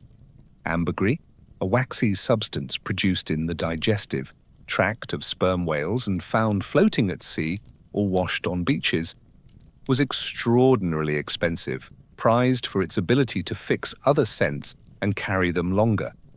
Musk, derived from the musk deer, was similarly costly. Civet, produced by the civet cat, was another fixative of great value. These substances were traded across enormous distances, moving from the Indian Ocean and East Asian trade routes through the Levant and into European markets, their price reflecting every hand they had passed through. For less wealthy households, the aromatic toolkit was simpler but not absent. Dried lavender, rosemary, and mint could be grown in a garden or purchased cheaply at market. Juniper branches were burned as a fumigant in sick rooms and spaces where disease had been present. Vinegar, cheap, widely available, genuinely antimicrobial, was used to wash surfaces and sometimes held to the nose in contaminated environments. The principle of using smell as a protective and therapeutic tool was not confined to the wealthy. It was widespread, accessible at different price points, and woven into the practical domestic knowledge of every household. The church added its own layer of aromatic management to the urban sensory landscape. Incense, frankincense, myrrh, and various other resins burned continuously in churches and cathedrals, serving theological purposes that we will examine more closely in a later section, but also functioning practically as a powerful fumigant and air modifier in spaces that were used by large numbers of people. A medieval church on a busy Sunday, with its stone walls and its congregation of people who had walked through the streets to get there, was an interesting olfactory environment. The accumulated smell of the congregation meeting the incense smoke in a space designed to concentrate sound and, it turned out, also smell. Scholars still argue whether the medieval use of aromatic substances represents a coherent, proto-scientific approach to public health, an empirically grounded, if theoretically wrong, system, or whether it is better understood, primarily as a cultural and social practice in which the use and display of aromatic substances communicated status, piety, and sophistication independently of any health function. Almost certainly it was both inseparably, and the attempt to separate the practical from the symbolic in medieval material culture is generally a losing exercise. The merchant with the pomander has long since disappeared around a corner, leaving only the memory of that brief, passing fragrance. You are standing in the street, and the night air is doing what night air does, settling, cooling, concentrating. And the city's bass note is reasserting itself around you with the patient confidence of something that has been here much longer than you have and will be here long after you are gone. But for a moment, just for a moment, the smell of cloves and ambergris and dried roses is still there, faintly, at the edge of perception. A small, deliberate act of beauty in a world that had very limited options for creating it. You breathe it in while you can. The night is fully settled now, and the city has shifted into its after-dark rhythm. Quieter than the day, but not silent, never silent. Somewhere behind you, the gong farmers are at work. Somewhere ahead, a tavern is open and loud. The streets are not empty, but they are thinning, and the people still moving through them are moving with purpose, heads down, familiar, with the geography in a way that allows them to navigate without much thought. You have been walking for hours, and you have learned to read the ground with your feet, to feel the difference between packed earth and something less definitive, to step without looking in ways that a few hours ago would have seemed unthinkable. You have adapted, partially, temporarily, which is, as it happens, exactly what tonight's next subject is about. But before we get to adaptation, we need to talk about disaster. Because the cesspits and the dunghills and the rivers and the tannery pits, all of the slow, ambient, continuous sources of smell and contamination that you have been navigating, were the normal condition of the medieval city. They were the background, and sometimes the background gave way to something acute and specific and catastrophic, and those events left marks in the historical record vivid enough that they have survived 700 years and still managed to be both horrible and, in the way that true disasters usually are, faintly, uncomfortably funny. The great cesspit disasters of the medieval period are a category of event that historians of everyday life have documented with what can only be described as loving attention, because they represent the points at which the infrastructure of the medieval city, such as it was, failed in ways that were impossible to ignore, impossible to minimize, and impossible, in retrospect, to discuss without a complicated mixture of sympathy and involuntary amusement. The most famous, and in many ways the most perfectly constructed of these events, occurred in the German town of Erfurt in 1184. It was not, strictly speaking, a medieval English event, but it belongs to the broader story of medieval urban infrastructure failure, so completely that it demands inclusion, and besides, it happened in a place and at a moment that give it a quality of historical irony that is genuinely extraordinary. In July of 1184, the Holy Roman Emperor Frederick Barbarossa called an assembly of the German nobility at Erfurt, a gathering of the most powerful lords and ecclesiastical figures in the empire, convened to address a dispute between the Archbishop of Mainz and the Landgrave of Thuringia. This was, in other words, a high-level political event, attended by royalty and senior clergy, held at a location chosen for its importance and prestige. The assembly met in the Great Hall of a building.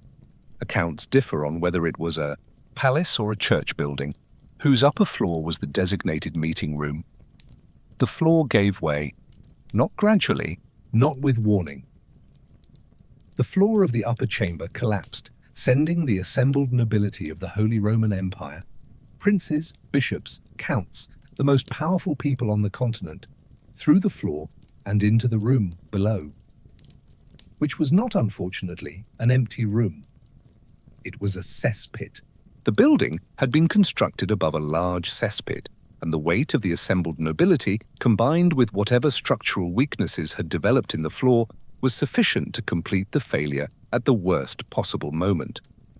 Multiple accounts of the event survive, and they agree on the essential details. A number of people died, drowned, or crushed in the collapse and its immediate aftermath. The number varies by source. Some accounts say 6, some say more, and the Specific identities of the dead are recorded in several chronicles with the careful specificity of people documenting a major historical event, because it was a major historical event. The Erfurt latrine disaster, as it is known to historians, disrupted imperial politics, traumatized the nobility of the empire, and generated a paper trail of shocked chronicle entries that makes it one of the best documented sanitation disasters in medieval history. Scholars still argue whether the Erfurt collapse was the result of structural negligence, a flaw that was known to be inadequate and was used anyway, or whether it was a genuine, surprise failure of what was considered sound construction. The political dimensions of the disaster, the fact that it happened at a moment of high political tension, have led some historians to speculate about whether the structural failure might have been encouraged, but the evidence for deliberate sabotage is not strong, and most historians treat it as a catastrophic accident. What the Erfurt disaster illustrates with terrible vividness is the proximity of the cesspit to every level of medieval life. Even the most powerful, even in their most formal and ceremonially significant moments, were separated from the infrastructure of waste by a single flaw. And when that flaw was insufficient, the infrastructure asserted itself with complete, democratic indifference to the social status of whoever happened to be standing on it. Less dramatic, but more numerous, were the everyday cesspit failures that affected ordinary urban residents. The overflows, the collapses, the seepages that contaminated neighboring properties and generated the kinds of neighbor disputes that ended up in municipal courts. The records of London's civic courts in the 13th and 14th centuries contain a remarkable number of cases involving cesspits, neighbors suing each other over cesspits that had been built too close to shared walls, cesspits that had been allowed to overflow into adjacent properties, cesspits that had leaked into cellars and ruined stored goods. One London case from the early 14th century involves a man named William Sprott, whose cesspit had apparently been seeping through a shared wall into the cellar of his neighbor William de Bettesthorne for some time before the matter reached the courts. The description of the resulting condition of de Bettesthorne's cellar is detailed, specific, and vivid in ways that leave nothing to the imagination. The court found in favor of de Bettesthorne and ordered Sprott to repair the cesspit at his own expense, a resolution that seems both just and, given the time elapsed before the matter was addressed, perhaps slightly tardy. The risk of falling into a cesspit was real enough to appear in coroners' records, the medieval equivalent of death certificates, as a cause of death. These are not common entries, but they exist, and they describe accidents that happened in the dark, on narrow paths near cesspit openings, to people whose nighttime navigation of the city went wrong in the most irreversible way possible. The gong farmers, working at night around open pits, were particularly vulnerable, and the precautions they took, never working alone, always maintaining awareness of the pit's edge, reflect a professional knowledge of a specific and fatal occupational hazard. There is also the matter of gases. Cesspits, particularly large and deep ones, accumulated methane and hydrogen sulfide as the organic material within them decomposed. Both gases are dangerous in confined spaces, yet methane is flammable and explosive. Hydrogen sulfide is toxic at concentrations that can be reached in a deep pit without adequate ventilation. Records of gong farmers being overcome by fumes are not common, but not absent. And the professional practice of ventilating a pit before beginning work was a practical response to a real and understood danger. The feast that ended badly, category of event that appears in several variations. Across medieval sources, it typically involves a celebratory gathering, usually indoors, over or near a structural element compromised by cesspit proximity or cesspit failure, with consequences that interrupted the celebration in the most effective way available. These stories, circulated widely, were retold with the mixture of horror and dark humor that disasters usually generate, and served a practical social function. They reminded people that the infrastructure beneath their feet required attention, that neglect had consequences, and that the gap between a celebratory banquet and a catastrophic encounter with its own waste management was, sometimes quite literally, a single flaw. The city around you is quiet enough now that you can hear, if you listen carefully, the sounds of the night workers, the gong farmers, the night watchmen, the bakers starting their pre-dawn preparation, the various nocturnal operations that kept the city functional while its daytime inhabitants slept. It is a thin, specific kind of quiet, full of the small sounds of work continuing in the dark. You are standing near a building that has, you notice, a slightly uneven patch of ground in front of it, ground that is darker than the surrounding surface, that gives slightly when you test it with your foot, that has a particular quality of moisture that is not rain. You step back onto firmer ground, carefully, with the considered caution of someone who has, tonight, learned a great deal about what lies beneath the surface of things. You move away from the uneven ground with the careful deliberateness of someone who has recalibrated their relationship with the word solid, and you find a slightly more confident stretch of street leading toward the older part of town, where the buildings are larger and the lanes between them narrower, and the smell has a different character, less animal, more mineral, something sharp and medicinal underneath the general ambient note of the city. There is lamplight in a window above you, and the shadow of someone moving behind it, and the sound of liquid being poured into something ceramic, and then a smell that cuts through everything else with the clean, iron-sharp authority of blood. Not butcher's blood. You have encountered that already, and this is different. This is the small specific smell of blood in an enclosed space, blood in measured quantities, blood as instrument rather than byproduct. You are near a physician's establishment or perhaps a barber surgeon's, and someone inside is either treating a patient or preparing to, and the work that medieval medicine involved was, to put it with maximum diplomatic restraint, a sensory experience that deserves its own extended discussion. Medieval medicine smelled bad. This is not a controversial statement. It smelled bad in ways that were specific to the practices it involved, the materials it used, the theories it operated under, and the environments in which it was practiced, and the smell of medieval medical treatment was, in many cases, an integral part of the treatment itself. Not an incidental byproduct, but a deliberate element, because the theoretical framework within which medieval physicians operated told them that smell was causally connected to health and illness in ways that made the aromatic quality of a treatment directly relevant to its therapeutic effect. The foundation of medieval medical theory was the system of four humours: blood, phlegm, yellow bile, and black bile, inherited from ancient Greek medicine through the work of Galen and transmitted through Islamic medical scholarship into European practice. Health, in this system, was a state of proper balance among the four humours. Illness was an imbalance. Too much of one humour, too little of another. The wrong humour, dominant in the wrong season or the wrong body type. Treatment was, accordingly, directed at restoring balance, removing excess humour, or stimulating deficient ones through a range of interventions that followed logically from the theory, even when they did not follow helpfully from the condition. Bloodletting was the most visible, most widely practiced, and most persistently used of these interventions. The logic was elegant within the framework. If a patient showed signs of excess blood, fever, redness, inflammation, the appropriate treatment was to remove some blood, reducing the excess and restoring balance. The practice was applied to an enormous range of conditions by physicians, barber surgeons, and in monasteries, by monks following the regular schedule of bloodletting that many religious communities maintained as a preventive health measure, removing blood prophylactically at regular intervals to prevent the accumulation of excess that might cause future illness. The instruments of bloodletting, the lancet, the phlegm, the bleeding bowl, were standard equipment in any medical establishment, and the blood they collected accumulated in the ceramic or wooden bowls that sat on the surgeon's workbench waiting for disposal.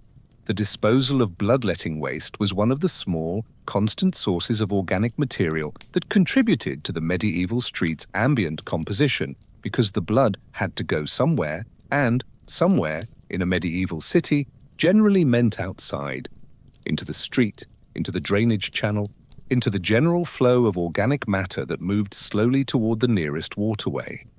Urine occupied a central and somewhat extraordinary position in medieval diagnostic medicine, a position so central that the practice of uroscopy, the examination of urine as a diagnostic tool, became one of the most characteristic images of the medieval physician.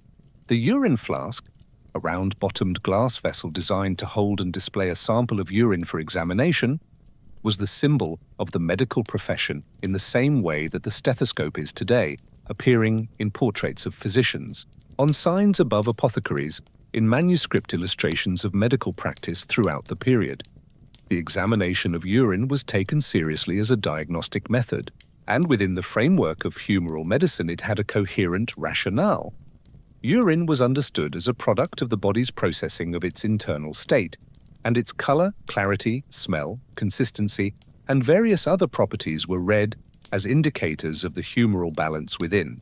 A skilled physician could, in theory, diagnose a patient's condition from their urine alone, without examining the patient directly. And there are records of physicians being sent urine samples from distant patients for remote diagnosis. Medieval telemedicine of sorts conducted through the medium of a glass flask and a courier. The smell of a physician's consulting room, therefore, included the smell of urine, multiple samples in various states of freshness from patients in various states of illness, alongside the smell of blood from recent bleedings, the smell of the herbal preparations being compounded in the back room, and the general smell of a space where sick people came in large numbers. Medieval illness had its own smell, and anyone who has spent time in a pre-antibiotic medical environment would recognize it. The specific combination of fever sweat, wound discharge, the altered body chemistry of serious illness, and the herbal and animal-derived preparations used to treat it. The pharmacopoeia of medieval medicine was extensive, varied, and aromatic in ways that ranged from the genuinely pleasant to the genuinely alarming. Herbal preparations, tinctures, poultices, inhalations, fumigants, made up a large proportion of the medieval physician's toolkit and used materials whose smell was part of their understood therapeutic action. Wormwood, rue, valerian, garlic, onion, hyssop. The smell of a medieval apothecary was something between a garden and a kitchen, with an edge of something sharper underneath. But the toolkit also included materials that were, by any modern standard, considerably more challenging. Theriac, one of the most prestigious and expensive compound medicines of the medieval period, understood as a universal antidote and general strengthener, was a preparation of sometimes dozens of ingredients that included, in various formulations, viper flesh, opium, and a range of other substances whose combination produced a smell that surviving descriptions suggest was distinctive and powerful. The preparation of theriac was a public ceremony in major cities, performed by licensed apothecaries under civic oversight, partly because the complexity of the recipe and the value of the ingredients made adulteration a real concern, and partly because the production process was sufficiently dramatic to function as a kind of performance of pharmaceutical authority. Wound treatment in the medieval period generated its own specific smells. The cauterizing iron, used to seal wounds and stop bleeding, produced the sharp, acrid smell of burning flesh that was a routine accompaniment to surgical work. Poultices applied to infected wounds used materials that varied widely by practitioner, location, and available supply, and the smell of an infected wound being treated with a medieval poultice was a combination of the wound itself and whatever was being applied to it in an environment without antibiotics where wound infection was common and serious. Scholars still argue whether medieval medicine, taken as a whole, helped or harmed more patients than it left untreated, whether the interventions available, particularly bloodletting, were on balance beneficial, neutral, or actively damaging to patient outcomes. The debate is complicated by the difficulty of translating medieval diagnostic categories into modern disease classifications, by the genuine effectiveness of some herbal treatments, and by the placebo dimensions of a medical encounter in a culture that invested heavily in the authority of the physician and the healing power of treatment itself. What is not in dispute is that the medieval sick person inhabited a treatment environment that was aromatic in the fullest sense, an environment in which smell was simultaneously symptom, diagnosis, treatment, and byproduct, in which the body's own odors were read as medical text and the odors of treatment were understood as therapeutic agents. The physician moving through a medieval city carried the smell of their work with them, the blood, the urine, the herbs, the compounds, in a way that marked their profession as clearly as any sign above a door. The lamp in the window above you has dimmed slightly and the sounds from inside have quieted. Whoever was being treated has been treated or has given up on treatment or has fallen asleep, and the night has absorbed the moment with the patient indifference it applies to everything. You stand in the lane and breathe in. The medicinal sharpness is still there, underneath the general air. It mingles with everything else this city has shown you tonight. The cesspits and the animals and the tanners and the bakers. And together it makes something that is, in its terrible complexity, almost a portrait. A full sensory portrait of a world that was alive in every possible sense of the word. Very, very alive. The lamp above the physician's window has gone dark, and the lane has settled into the particular quiet of a medieval city at its deepest night hour. That still point somewhere between the last of the evening's business and the first of the morning's preparation, when even the gong farmers seem to pause, when the dogs have found their sleeping spots and the pigs have, presumably, found theirs. And the only sounds are the distant ones. A cart somewhere, a voice raised briefly and then quieted, the soft, continuous sound of the river doing its complicated, contaminated work in the dark. You walk slowly now because the night has been long and your pace has adjusted to match the city's, and because there is something in the quality of the dark ahead that asks for slowness. The buildings on either side of you are older here, the timber framing heavier, the plaster between the beams stained with decades of weather and smoke, the foundation settling into the ground with the gradual patience of things that have been there a very long time. The street is quieter. The smell has changed again, shifted into something that is underneath all the other smells you have encountered tonight. Something that is not industrial, not animal, not domestic. Something that belongs to the long, slow processes of the earth itself. You are walking through a part of the city where the dead are close. Death in a medieval city was not sequestered.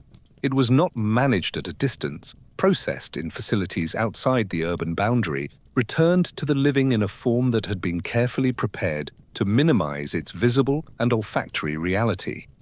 Death happened in houses, in streets, in hospitals that were as much places of dying as of healing, in the beds of the poor and in the chambers of the wealthy, and the management of what came after was a communal, immediate, and physically present process that the living conducted in direct proximity to the dead. The expectation of death was woven into the texture of medieval daily life in ways that are genuinely difficult to convey to a modern sensibility. Mortality rates, particularly for children, were staggeringly high by modern standards. The majority of children born in a medieval city did not survive to adulthood. They were taken by the diseases of infancy and childhood, by accidents, by the periodic famines that swept through even relatively prosperous regions, by the epidemics that moved through densely populated towns with terrible efficiency. Adult mortality from infectious disease was correspondingly high, and the life expectancy figures that historians calculate for the medieval period, typically somewhere between 30 and 40 years at birth, though significantly higher for each. Those who survived childhood reflect a world in which death was not a distant event, but a constant, proximate presence. The bodies of the dead in a medieval city moved through a specific sequence of handling that was governed by religious custom, practical necessity, and the urgency that the absence of refrigeration imposed on everything. A person who died in the morning would typically be buried by evening or the following morning, not because of callousness, but because the practical realities of organic decomposition in the ambient temperature of a medieval city allowed very little time. The preparation of the body, washing, wrapping in a shroud, sometimes in the more elaborate preparations of the wealthy, involving spices and aromatic substances, happened in the domestic space, in the room where the person had died, by family members or neighbors or the women of the parish who specialized in this work. The smell of recent death, and then of the preparation process, was a domestic smell in the medieval city, something that neighbors knew, that children were present for, that was not hidden behind institutional walls, but was simply part of the rhythm of household life. The aromatic substances used in the preparation of wealthy bodies, frankincense, myrrh, the same resins that appeared in the church and the pomander, served a practical function here, managing the decomposition smell during the period between death and burial, as well as a theological one, connecting the treatment of the dead body to the larger framework of sacred meaning that gave death its place in the medieval worldview. For the poor, the preparations were simpler and the smells less managed. A shroud, the necessary speed, the communal grave, or the parish churchyard, the infrastructure of death for those without resources was functional rather than elaborate, and the sensory reality of it was correspondingly unmediated. The churchyard was the primary burial site for most urban residents, and the churchyard was inside the city, not on its outskirts, not outside the walls, but embedded in the urban fabric, surrounded by houses and streets, adjacent to the church that served the living and the dead of the parish simultaneously. Urban churchyards received the dead of their parishes continuously, and in a densely populated city parish, the rate of death could be high enough that the churchyard was in a state of near constant use. Graves were not permanent individual installations in the modern sense. The churchyard was a shared resource, and bodies buried in it would be disturbed when the ground was needed again, their bones moved to charnel houses or ossuary buildings, adjacent to the church, to make room for new burials. The result of this continuous high-volume burial in a confined space was that medieval urban churchyards were, in the most literal sense, saturated with organic material. The soil of a busy medieval churchyard was not ordinary soil. It was a dense, dark, organically rich matrix of decomposed human remains, disturbed and redistributed across generations of use. On warm days, particularly after rain, this soil had its own smell. Not the sharp smell of fresh death, but something older, earthier, more fundamental. The smell of organic matter in its most advanced stages of return to the ground. People lived adjacent to this. Children played in churchyards. Parish business was conducted there. The boundary between the space of the dead and the space of the living was permeable and daily crossed in ways that modern sensibilities, trained to expect a clear separation between these categories, find difficult to fully imagine. The plague changed everything about the relationship between death and the city's spatial and sensory organization, and the plague's impact on the smell of medieval cities deserves specific attention. The Black Death of 1347 to 1351 killed somewhere between a third and a half of Europe's population, a mortality event of such scale that the existing infrastructure for managing death was instantly and completely overwhelmed. Parish churchyards that could handle the ordinary rate of death in their communities had no capacity for the death rates of a plague year, when the daily mortality in a large city could run into the hundreds. The response was the plague pit, large communal burial trenches, often outside the city walls, into which the bodies of plague victims were placed in layers, sometimes with lime to accelerate decomposition and manage odor, sometimes without.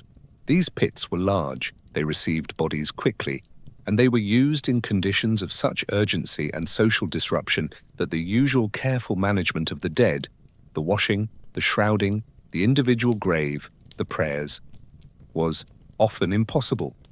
The smell around an active plague pit was something that survivors recorded with a specificity that still carries weight across the centuries. Inside the city, during a plague epidemic, death was everywhere and unmanaged. Bodies in houses where everyone had died, undiscovered for days, bodies in streets where people had collapsed. The smell of the city during a major epidemic was, by multiple surviving accounts, something that penetrated everywhere, into food, into clothing, into sleep, into the memory of survivors who wrote about it decades later with the vividness of trauma that has not faded. Scholars still argue about the specific pathogen responsible for the Black Death. The dominant theory identifies it as Yersinia pestis, the bacterium responsible for bubonic plague, but some historians and scientists have proposed that the extraordinary mortality rates and transmission patterns of the 1347 epidemic suggest a pathogen of different or additional character. The debate continues in the literature, driven by both documentary evidence and the analysis of DNA recovered from burial sites. The church floors above which you are now walking, the old church at the end of this street, its stone walls dark and heavy in the night, contain the bones of people buried inside, under the flagstones, in the practice of interring the wealthy and the honored within the sacred space itself. The smell of old stone churches in the medieval period was not simply incense and cold air. It was those things over a deeper smell, the smell of the ground beneath, of the centuries of organic material compressed under the flagstones, of the long, patient chemistry of the deep past. The church door is closed and the night is quiet around it, but the ground beneath your feet holds its history with the complete, undemonstrative certainty of things that do not need to announce themselves. You walk past. The stars, where you can see them between the overhanging buildings, are very bright and very far away and entirely indifferent to the smell. You leave the church behind and follow a narrower lane uphill, because the older, more established parts of a medieval town tend to occupy higher ground where defense was easier and drainage was slightly better, and where the smell, on a good day with a decent wind, was marginally less concentrated than in the lower streets near the river. The lane climbs between high stone walls, and the stones are old and damp and covered in a dark moss that speaks of consistent moisture, and as you climb you begin to notice, in the wall to your right, a series of small openings.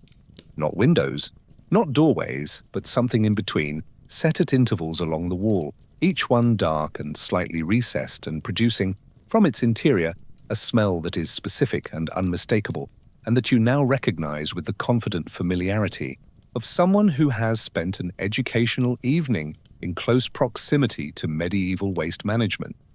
These are the outlets of a garderobe system. You are walking alongside a castle or a substantial manor house, and you are, specifically, walking alongside its toilet infrastructure. The garderobe was the medieval toilet of the wealthy, a small closet built into or projecting from the wall of a castle, tower, or substantial stone building, equipped with a seat over a shaft that dropped vertically through the thickness of the wall, or in a projecting turret to an outlet at the base of the wall, or into the moat, or into a cesspit, below, or, in some configurations, simply onto the ground at the base of the wall and whatever accumulated there. The name, garderobe, meaning keep clothes, comes from the original practice of hanging clothing in these small closets, because the ammonia rising from the shaft below was believed to repel moths and preserve the woolens. This tells you something important and slightly wonderful about medieval practicality. The toilet was also a wardrobe. The smell that everyone else was trying to escape was, in the garderobe, being deliberately harnessed as a pest control strategy. Medieval people found a use for everything. The design of garderobe systems varied enormously depending on the wealth and architectural ambition of the building and the ingenuity of whoever had planned the construction. In a simple castle, a garderobe might be a single closet in the wall of the lord's chamber, with a shaft dropping to a pit below that was emptied periodically by the castle's equivalent of a gong farmer, a worker whose specific role within the castle household was the maintenance of the sanitary facilities, who was paid for this work, and who occupied a position in the castle's social hierarchy that closely paralleled the position of the gong farmer in the urban hierarchy: essential, acknowledged, distanced. In larger and more sophisticated castles, the arrangements were more elaborate. Multiple garderobes served different floors and different wings of the building, their shafts sometimes converging in a common pit, or sometimes running separately to different discharge points. The design of Bodiam Castle in England, Château Gaillard in France, and various other medieval fortifications shows considerable architectural attention to the placement and management of sanitary facilities. Evidence that the people who built these structures thought seriously about waste management as a design problem, even if their solutions were limited by the technology available. The moat, that most quintessentially medieval of defensive features, served multiple purposes. In the life of a castle, and not all of them were defensive, a moat filled with water was a barrier to assault. It was also a convenient receptor for the outputs of the guardrobe system, and in many castle designs, the guardrobe shafts discharged directly into the moat water. The result was a moat that was simultaneously a defensive feature and a sewage channel, its water consistently enriched by the biological contributions of the castle's residents, its smell on warm days a combination of stagnant water and everything that had been added to it. This had practical implications for the defensive value of the moat, because a moat that was also a sewage channel was genuinely difficult to cross, not just physically as a water barrier, but as a sensory experience. Accounts of castle sieges that required troops to cross or enter moats include details that suggest the challenge was not merely aquatic. The defenders of a castle whose moat served as its sewage system had inadvertently created a biological deterrent of some effectiveness. The management of castle sanitation was a specific area of responsibility within the medieval household, and the records of large noble establishments and royal castles include references to payments for cesspit cleaning, for the maintenance of garderobe shafts, for the work of keeping the sanitary infrastructure functioning. Royal castles, which housed large households and frequent guests, and which were scrutinized by visitors whose reactions could have political implications, seem to have invested more consistently in the maintenance of their facilities than smaller establishments. There are records of English royal castles receiving attention to their privy facilities as part of general maintenance schedules, with payments recorded for workers who did this cleaning. The smell of castle interiors was shaped significantly by the garderobe arrangement. Garderobe shafts were open at both ends, at the seat above and at the discharge point below.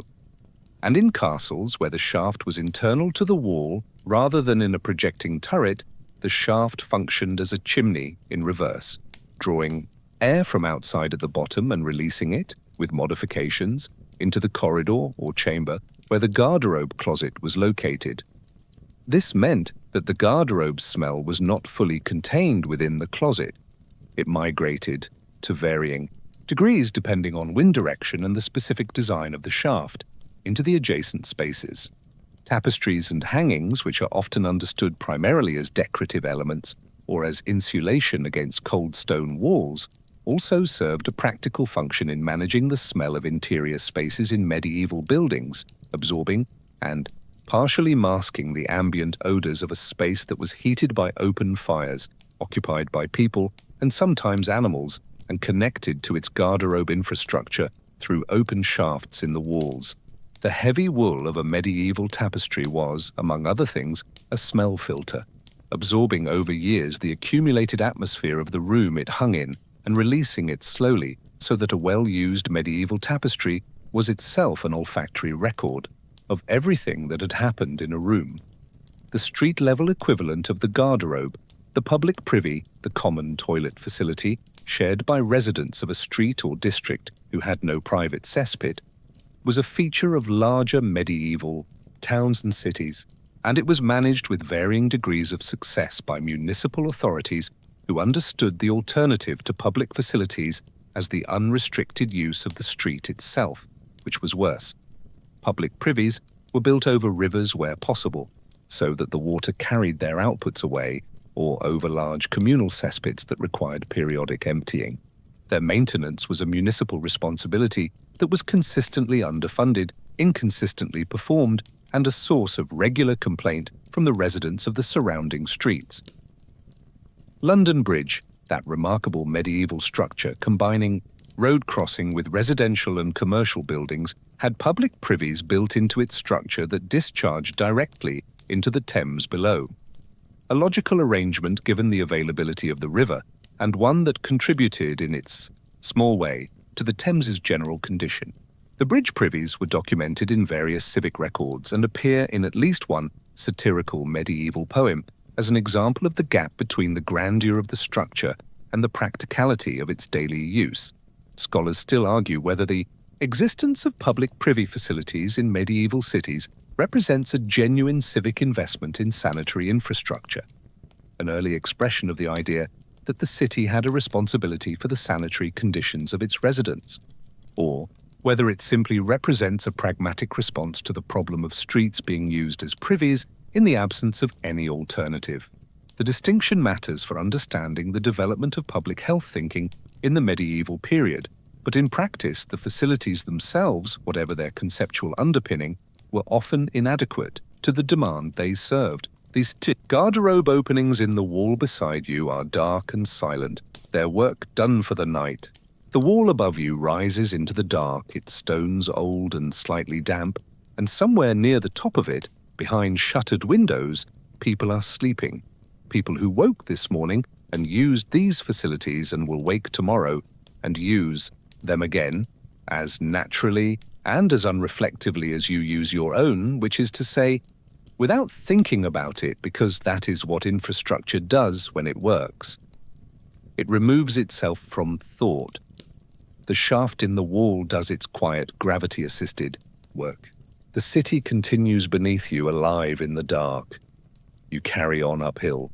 The hill levels out, and you find yourself on a small, open space. Not quite a square, not quite a courtyard, something in between, the kind of accidental, urban clearing that appears in medieval towns where several property boundaries have failed to agree with each other and left a small triangle of ground that belongs effectively to everyone and therefore to no one. There is a well here, which you note with the wariness of someone who has recently learned a great deal about the relationship between wells and cesspits, and beside the well there is a stone trough, and at the trough, in the late night quiet, a woman is doing laundry.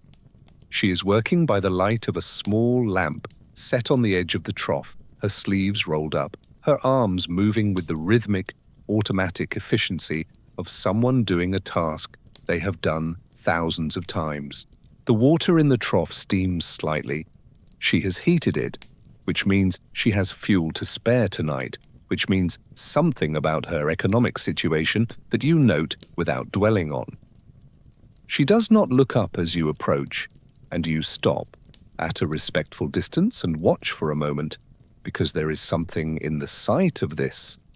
The lamplight, the steam, the rhythmic work in the quiet night, that is genuinely peaceful, in contrast to everything the last several hours have contained, and then you are close enough to smell the trough, and the peace adjusts slightly. Tonight we have covered a great deal of ground in the external geography of medieval smell. The streets, the rivers, the industries, the infrastructure. But we have not yet turned to the most intimate dimension of the question, which is the people themselves. What did medieval people smell like?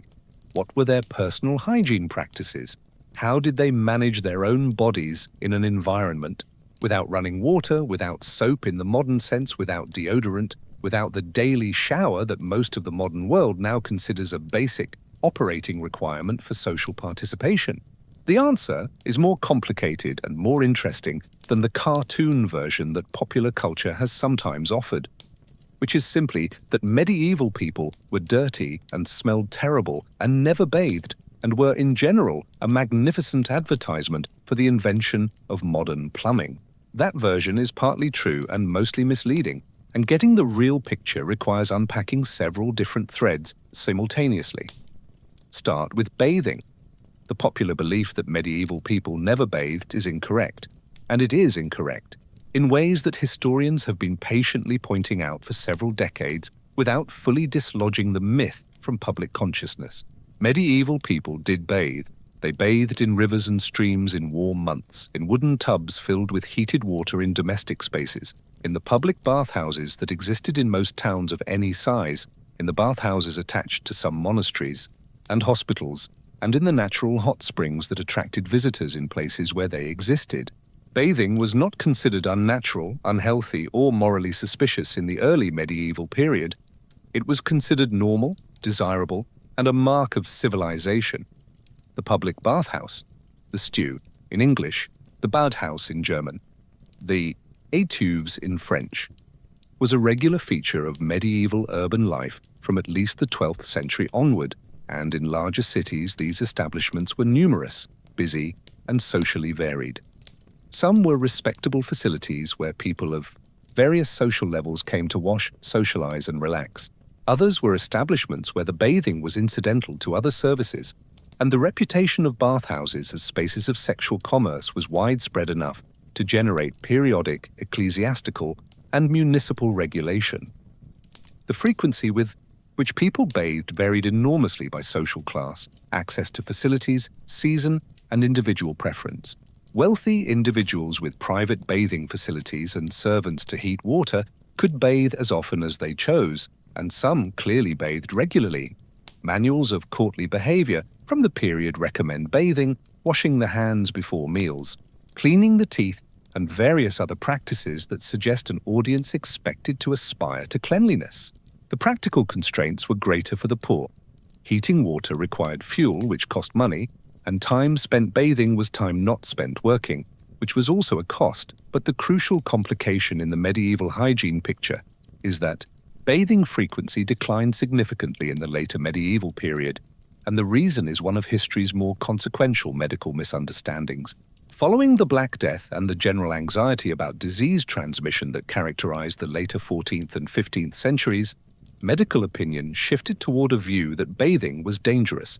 The logic was connected to miasma, theory, and to the observation, empirically correct, theoretically misunderstood, that disease seemed to spread in conditions of warm, moist air. Hot baths in this framework opened the pores of the skin, allowing miasma and the corrupt air of the bathhouse, which was, after all, a warm, humid, enclosed space full of many people, to enter the body more easily. This was exactly backward from the truth, but it was coherent within the theoretical framework available, and it had real effects on behavior. Bathing frequency among the educated and the wealthy, the people most likely to act on medical advice, decreased in the later medieval period, replaced by dry cleaning methods, rubbing the skin with linen cloths, changing linen frequently, using aromatic substances to manage body odor. The clean white linen that became a status symbol in later medieval and early modern dress served, among other things, as a hygienic tool. It absorbed sweat and skin oils. It could be laundered more easily than outer garments, and its visible whiteness was understood as a marker of cleanliness, even in the absence of regular full-body washing. Scholars still argue whether the shift away from regular bathing in the later medieval period represents a genuine turning point in European hygiene culture, or whether it has been overstated by historians relying on a limited body of prescriptive sources, in the medical and conduct literature that tells us what people were advised to do rather than what they actually did. The truth is probably that practice continued to vary enormously by region, class, season, and individual circumstance, and that the narrative of a uniform decline in bathing is probably too simple. What people actually smelled like on a daily basis was the product of several factors working simultaneously. Sweat and its bacterial processing were present in the absence of daily bathing, yes. But the medieval body, living in a world with a different microbial baseline, had a different relationship to its own bacteria than a modern body does. Body. Odor, as experienced in the medieval period, was partly masked by the general atmospheric context. A person who smells of their own body in an environment that also smells of horses and tanneries and cesspits and wood smoke is a subtly different sensory event than the same person in a modern office. The baseline was different, and the threshold for what was notable was accordingly different. Laundry was done at intervals rather than continuously, and the water for it was collected, heated, and used with the efficiency that scarcity required. The trough at which the woman is working holds water carried from the well, heated over a fire, mixed with whatever cleaning agents were available. Lye, made from wood ash, dissolved in water, was the standard cleaning agent for laundry, effective and cheap, and produced from a byproduct of the hearth fire that every household generated in quantity. It was also, as a strongly alkaline solution, not gentle to either fabric or skin, which is one reason that the repeated laundering of clothing in the medieval period wore out fabric faster than the modern laundry cycle, and why clothing was mended and maintained and passed down and repurposed with a thoroughness that modern fast fashion culture cannot begin to approximate. Hair was washed, though less frequently than in modern practice, and various herbal preparations were used to manage it. Rosemary water, egg-based preparations, vinegar rinses. The management of head lice, which were nearly universal in medieval populations across all social classes, occupied a regular place in personal grooming. Fine-toothed lice combs appear in medieval archaeological deposits across Europe. In rich contexts and poor ones, evidence of a universal problem being managed with a universal tool. The woman at the trough wrings out a length of cloth with practiced force, her arms tensed with the effort, and the wrung water falls back into the trough with a sound that is surprisingly loud in the quiet of the small square. She sets the cloth over the edge of the trough to drain and reaches for the next piece, and the lamp flickers slightly in a small movement of night air, and her shadow moves on the stone wall behind her in a long, slow wave. She is clean, and she is cleaning, and she is doing it at whatever hour she has available to do it, which is the middle of the night, because the day has other requirements. And in that simple, stubborn, entirely ordinary act, there is something that says more about the reality of medieval hygiene than any number of generalizations about what people did or did not do with water. They managed with what they had, in the time they had, as well as they could, as they always have. You leave the woman to her work. She has given no indication that she requires either your company or your observation, and the quiet competence of her movements suggests she is getting along perfectly well. And you follow the small square's other exit, a lane that slopes back downhill toward the commercial heart of the town.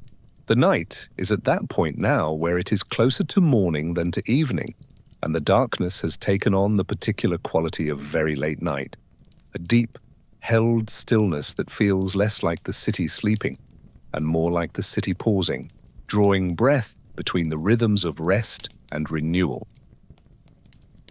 As you descend, the smell changes again, and by this point in the evening your nose has become something of an instrument, calibrated by experience to read the city's sensory layers with a discrimination you did not have when you arrived.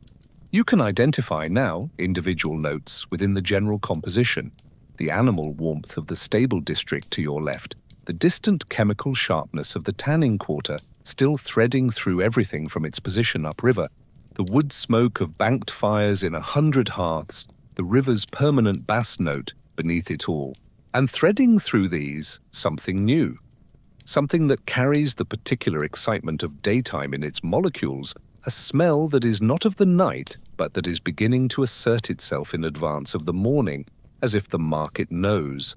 It is coming before the market itself is here. This is the smell of commerce. And in a medieval town, commerce smelled extraordinary. The medieval market was the economic engine of the town, and in many towns it was the reason the town existed at all. A chartered market, held on specific days, drawing buyers and sellers from the surrounding region into a concentrated space where goods changed hands, prices were set, information was exchanged, and the economic life of the community was enacted in physical, olfactory, auditory, and social terms simultaneously.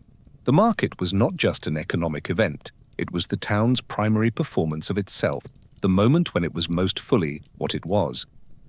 On market days, the central streets and the designated market space filled with stalls, carts, and the people who operated them, and the sensory experience of the result was something that contemporary descriptions reach for with evident excitement and occasional dismay. The sounds were considerable, the calls of traders, the haggling, the animals, the movement of carts and feet on packed ground. The sights were vivid, the colors of textiles, the gleam of metalwork, the stacked produce of the agricultural hinterland brought in by farmers and their families, and the smells were a full, simultaneous expression of everything the medieval economy produced and traded. Fish was the dominant note of any market with a seafront connection or river access, and in inland markets, the preserved fish, dried, salted, or smoked, that traveled from coastal processing centers to every corner of Europe carried its own powerful aromatic signature. Fresh fish, where available, smelled of itself with the blunt authority that fresh fish has always had. Salted fish, herring, cod, stockfish had a different character, something more compressed and intense, the smell of preservation working on a biological substrate. The fish rows of medieval markets were typically placed at the edges or downwind, not because anyone had a sophisticated understanding of olfactory management, but because experience taught that proximity to the fish stalls on a warm afternoon had effects on neighboring trade that the neighbors reliably objected to. Meat stalls extended the sensory vocabulary of the shambles into the market space, bringing the smell of fresh cuts, of blood on wood, of the fat rendering in the summer heat into proximity with everything else the market offered. The combination of raw meat and warm weather was, in the absence of any refrigeration, managed through the speed of sale and preparation. Meat that did not sell quickly was either preserved, cooked, or, in some cases, sold at reduced prices, at the end of the day with a frankness about its condition that modern food labeling has replaced with more euphemistic language. The spice trade brought the medieval market its most exotic aromatic dimension, and the stalls of spice merchants were among the most intensely fragrant spaces available in any medieval commercial setting. Pepper, cinnamon, cloves, nutmeg, ginger, saffron, cardamom. These substances had traveled extraordinary distances to reach a market stall in a provincial English or French or German town, passing through dozens of hands across the trade routes of the Islamic world and the Mediterranean, accumulating in price with every transaction until they arrived in Western Europe as commodities of almost incomprehensible value relative to their volume. The smell of a spice stall was therefore not just pleasant, it was the smell of money, of global connection, of the far reaches of a world that most market-goers would never see, but whose aromatic products arrived, reliably, at the end of long and complicated supply chains. Pepper, which is so ordinary in the modern kitchen that it sits in a grinder beside the salt without anyone thinking about it, was in the medieval period a luxury item of real significance, valuable enough to be used as a currency for rents, and fines in some contexts, valuable enough that the smell of it in a merchant's stall communicated wealth and sophistication to a nose that had learned to read these signals. The dye houses and cloth merchants brought a chemical dimension to the market atmosphere that was distinct from everything else. Wool and linen cloth before sale were processed with dyes whose fixation required mordants, metallic salts, and other chemicals that reacted with the dye and the fiber to create permanent color. Alum, iron sulfate, tannin, urine. The mordant chemistry of medieval textile production was complex and aromatic, and the finished cloth carried traces of this chemistry in its fibers that were released gently into the air of the cloth market as bolts were unrolled and examined. The smell of a cloth market was therefore a mixture of the raw fiber, the dye, the mordant chemistry, and the various finishing treatments. Fulling, which involved pounding the cloth in water, sometimes water that had been mixed with fuller's earth or urine. Tentering, which involved stretching the cloth on frames to dry and set its shape. And various applications of animal fat or plant-based. Dressings that gave the finished cloth its drape and feel. A medieval draper, handling cloth all day, went home smelling of their work in ways that were chemically complex and professionally specific. The livestock market occupied a dedicated space in most towns. The beast market, the cattle market, the horse fair, and its contribution to the sensory economy of market day was unambiguous. Large numbers of animals in a confined space, stressed by transportation and handling, produce waste with a consistency and volume that no amount of straw management can fully contain. The livestock market on a busy day was, by contemporary accounts, among the loudest and most atmospherically intense spaces in the medieval town, and its location relative to other market activities was something that civic authorities thought about with varying degrees of foresight. Scholars still argue whether the spatial organization of medieval markets, the clustering of similar trades in specific rows or zones, the fish at the edge, the livestock in a separate area, the luxury goods near the market cross, represents a deliberate regulatory imposition by market authorities, or whether it emerged organically from the practical preferences of traders who understood that certain proximities worked and others did not. The evidence suggests both processes operated often simultaneously, and that the resulting geography of the market was a palimpsest of organic development and deliberate intervention.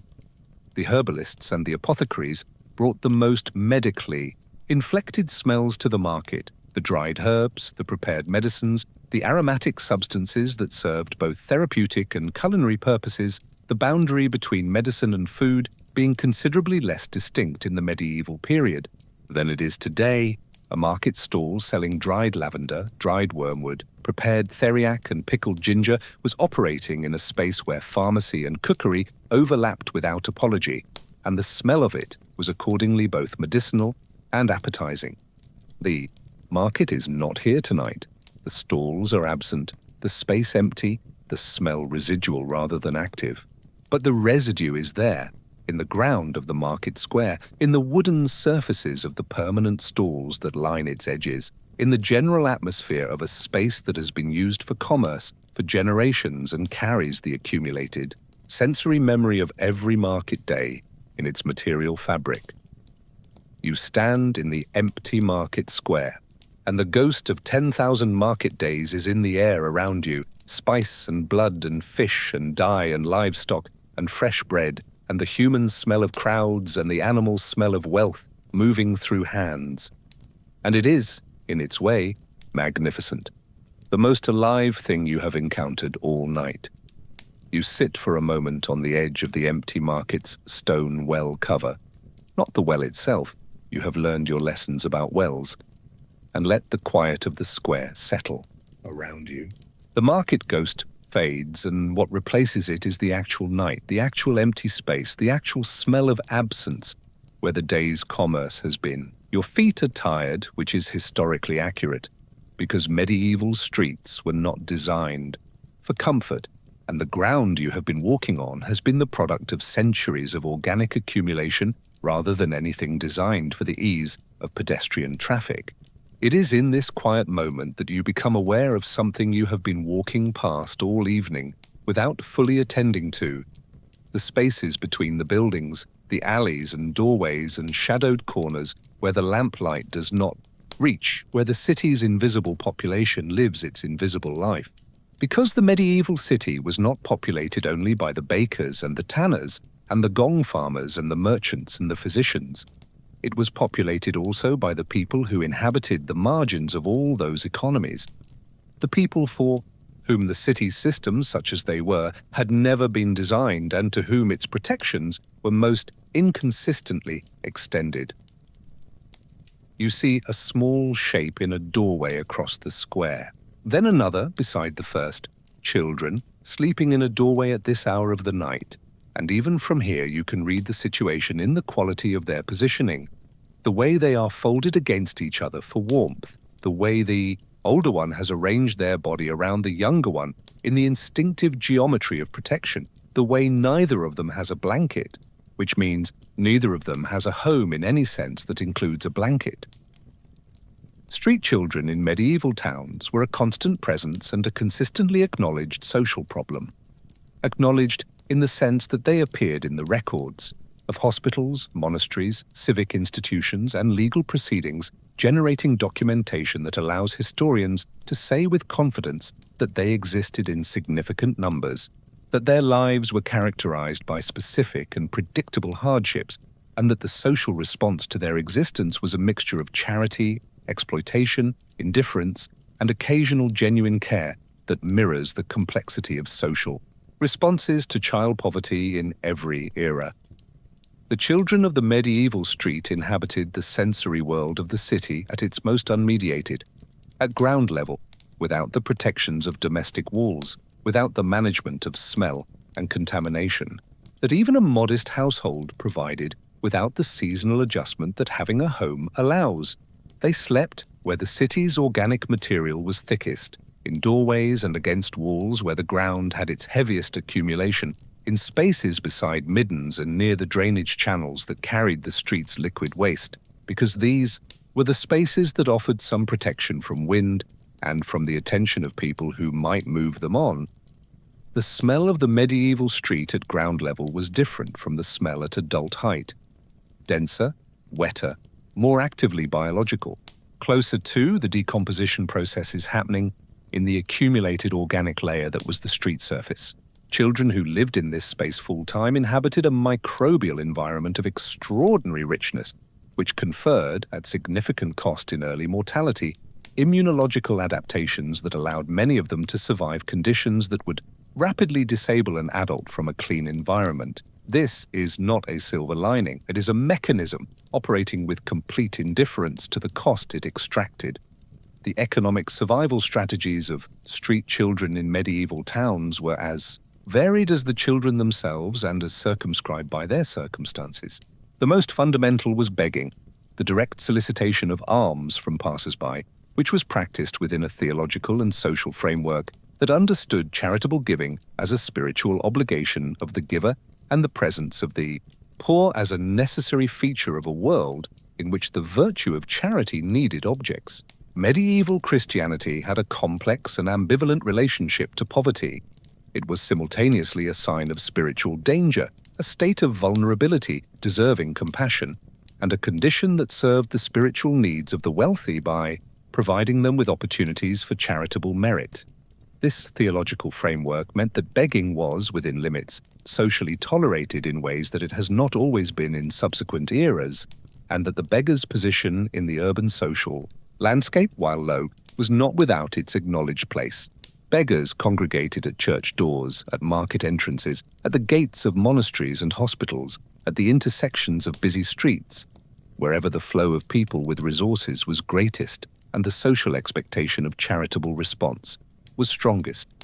Children were particularly effective beggars, and the evidence suggests that some of the street children documented in medieval records were operating as part of organized begging operations, their presence and their condition, managed by adults who took a portion of their earnings. The other major economic strategy available at the bottom of the medieval urban economy was scavenging, the collection and sale of whatever the city's more formal economies discarded. We have already encountered the pure finders who collected dog feces for the tanneries. Below and alongside them were people who collected the other discarded materials of the city's daily life, rags for the paper-making industry that was developing in the later medieval period, bones for the bone boilers, who rendered them for grease and produced from their work one of the more pungent of all medieval industrial smells, metal scraps, broken pottery, the leavings of the fish market and the butcher's stalls that were not good enough for human food, but were good enough for other things. The bone boilers deserve a moment of attention in any survey of medieval urban smell, because they occupied a specific and particularly intense position in the sensory geography of the city. Rendering bones for grease involved boiling large quantities of bones in water, a process that produced a smell that contemporary sources describe with a vividness that suggests it penetrated the consciousness of everyone in the vicinity in ways that lingered. Bone boiling operations were, in many towns, subject to regulatory attempts at relocation, pushed to the edges of the urban area, outside the walls if possible, because their impact on the surrounding atmosphere was considered. unacceptable even by the relatively permissive standards of medieval urban regulation. Whether these regulatory attempts were successful and how consistently they were enforced varied by place and period. The poorest residents of the medieval city experienced the city's smells at full, unmediated intensity, without the buffers that money could buy. Not just the pomanders and the herb-strewn floors of the wealthy, but the simpler buffers of having walls, having a fire, having the ability to choose which streets to walk down and when. Poverty in the medieval city was not just an economic condition. It was a sensory condition, a specific relationship to the physical environment of the street that was more intimate, more exposed, and more demanding than the relationship of those who could afford a door to close between themselves and the outside world. The hospitals and almshouses that represented the medieval period's institutional response to poverty, funded by charitable bequests, run by religious orders, providing food and shelter, and rudimentary medical care to the sick and the destitute, were themselves complex sensory environments. A medieval hospital ward housing many sick people in close quarters was warm, dim, and aromatic in ways that mixed the therapeutic herbs and incense that the attendants used with the biological reality of many ill bodies in an enclosed space.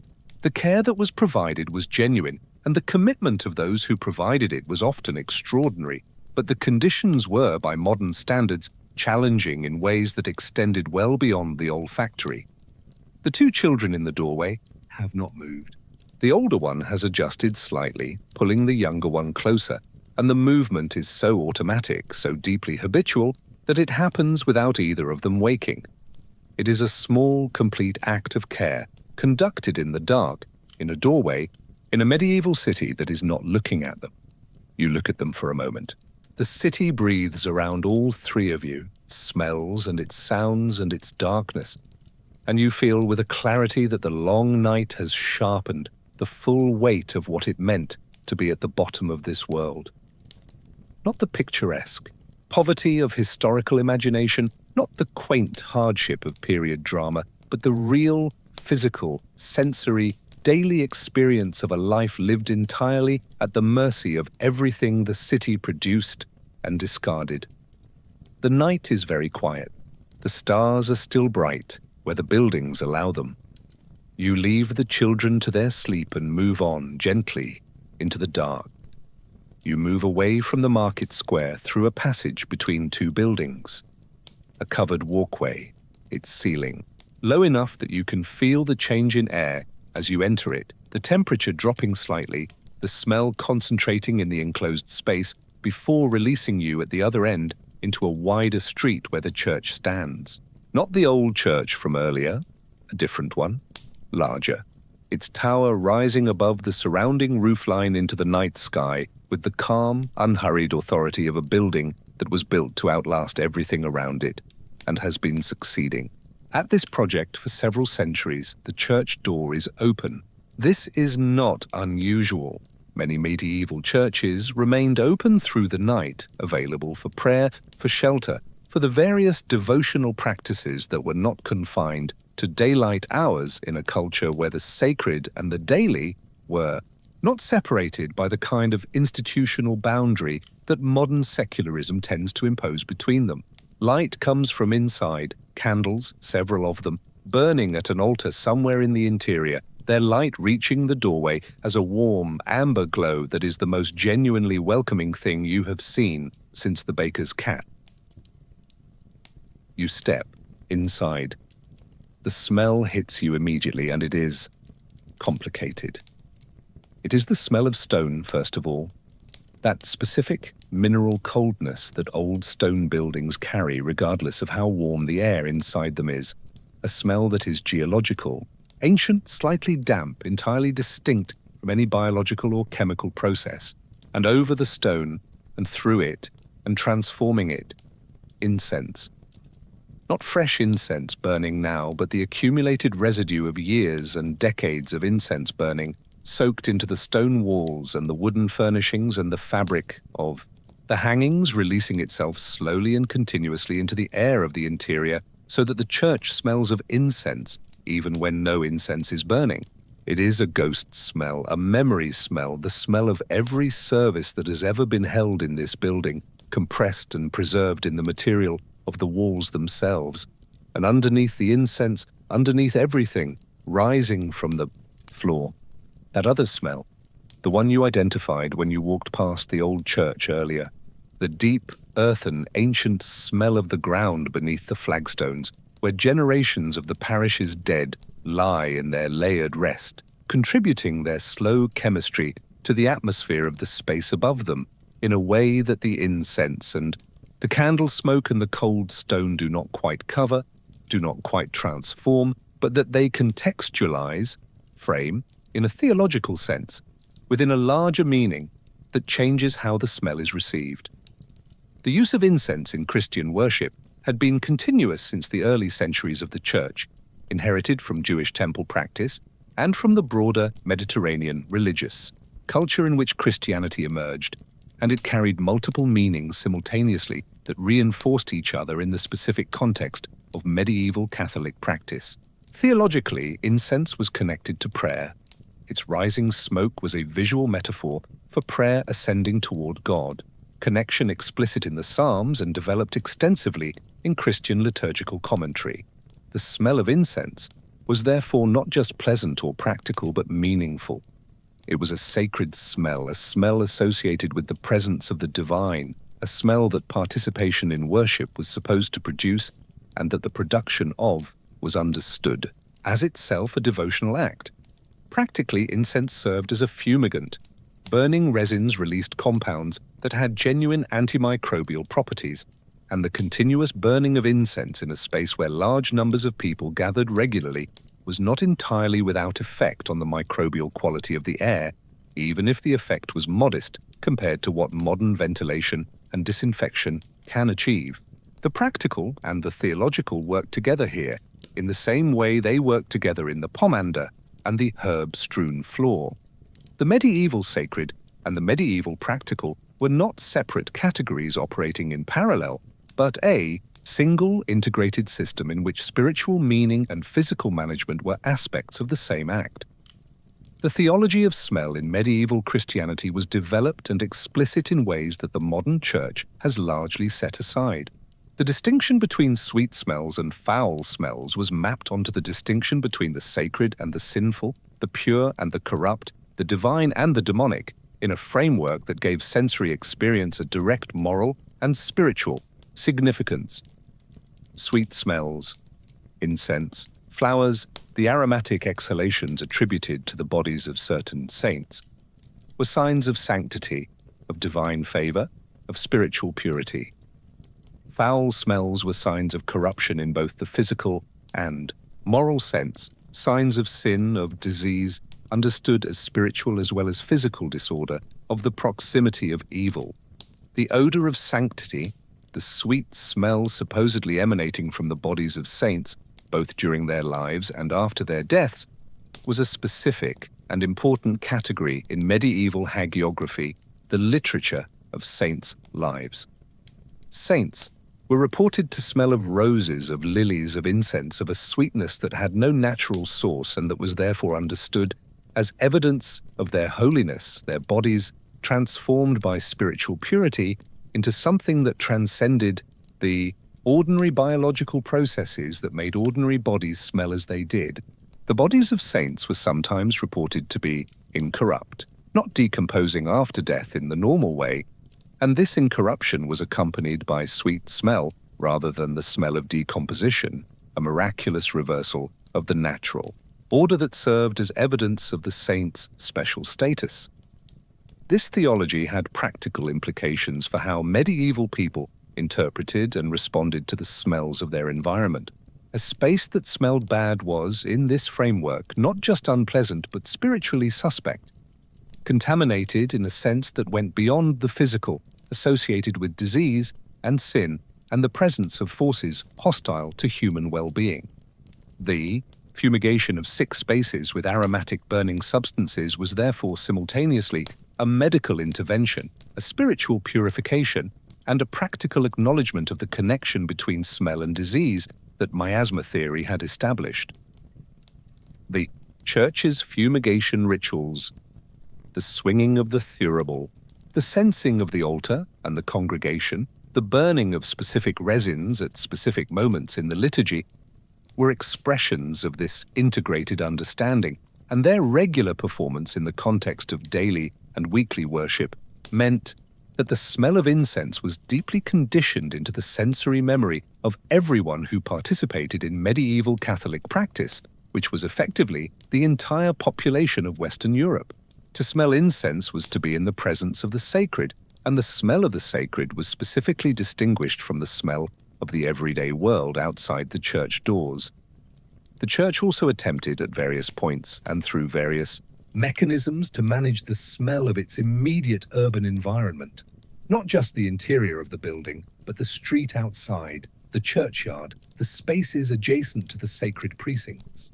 Regulations about what activities could be conducted in the immediate vicinity of churches, about what could be deposited in churchyards, about the maintenance of the space immediately surrounding the sacred building, reflected an understanding that the sacred and the profane were in continuous sensory contact in the medieval city, and that some management of that contact was necessary. Scholars still argue whether the medieval church's engagement with smell, its theology of sacred and profane odor, its liturgical use of incense, its fumigation practices, represents a coherent proto-hygienic program operating within a religious framework, or whether the practical health effects of these practices were entirely incidental to their theological purpose. The question is probably the wrong one because it assumes a separation between the religious and the practical that medieval people would not have recognized. They were doing one thing, which was managing the sacred and the profane in their full complexity, and that one thing happened to have effects at multiple levels simultaneously. The candles at the altar burn with their small, steady flames, and the incense ghost in the walls breathes around you with its ancient, accumulated warmth. The floor beneath your feet is cold stone, and beneath the cold stone the parish dead lie in their long rest, and above them the living have been praying and singing and burning incense and breathing together for 200 years or more, and the accumulated smell of all of that is here in the air. Not unpleasant, not entirely pleasant, but complete. A full record of a community's spiritual life preserved in the material of the building that contained it. You sit in a pew for a moment. The wood is worn smooth by generations of use. The candle flames are very still in the absence of any draught. The smell of the church settles around you like something that has been waiting, patient, accumulated, complex. And in the quality of that patience, there is something genuinely restful. You breathe in stone and incense and beeswax and old, wood and the deep earthen undertone of the floor. It is not a clean smell, but it is a whole one. And somewhere in its complexity, it is almost beautiful. You sit in the pew a little longer than you meant to. The worn wood and the candle warmth and the accumulated incense, quiet, have a quality that your body, after several hours of navigating the medieval street, receives with something close to gratitude. But the city is still out there, and the night is moving toward its end, and there is more to understand before the dawn comes, and the whole sensory apparatus of the medieval day starts up again with its full, committed energy. You leave the church, quietly, pulling the door to behind you, and step back into the street. The night air is cold now, properly cold, the deep cold of the hours just before dawn. And in the cold, the smells have changed their character again, become more crystalline somehow, more separate from each other, as if the cold has reduced everything to its essential components and arranged them in the air with the spare precision of winter.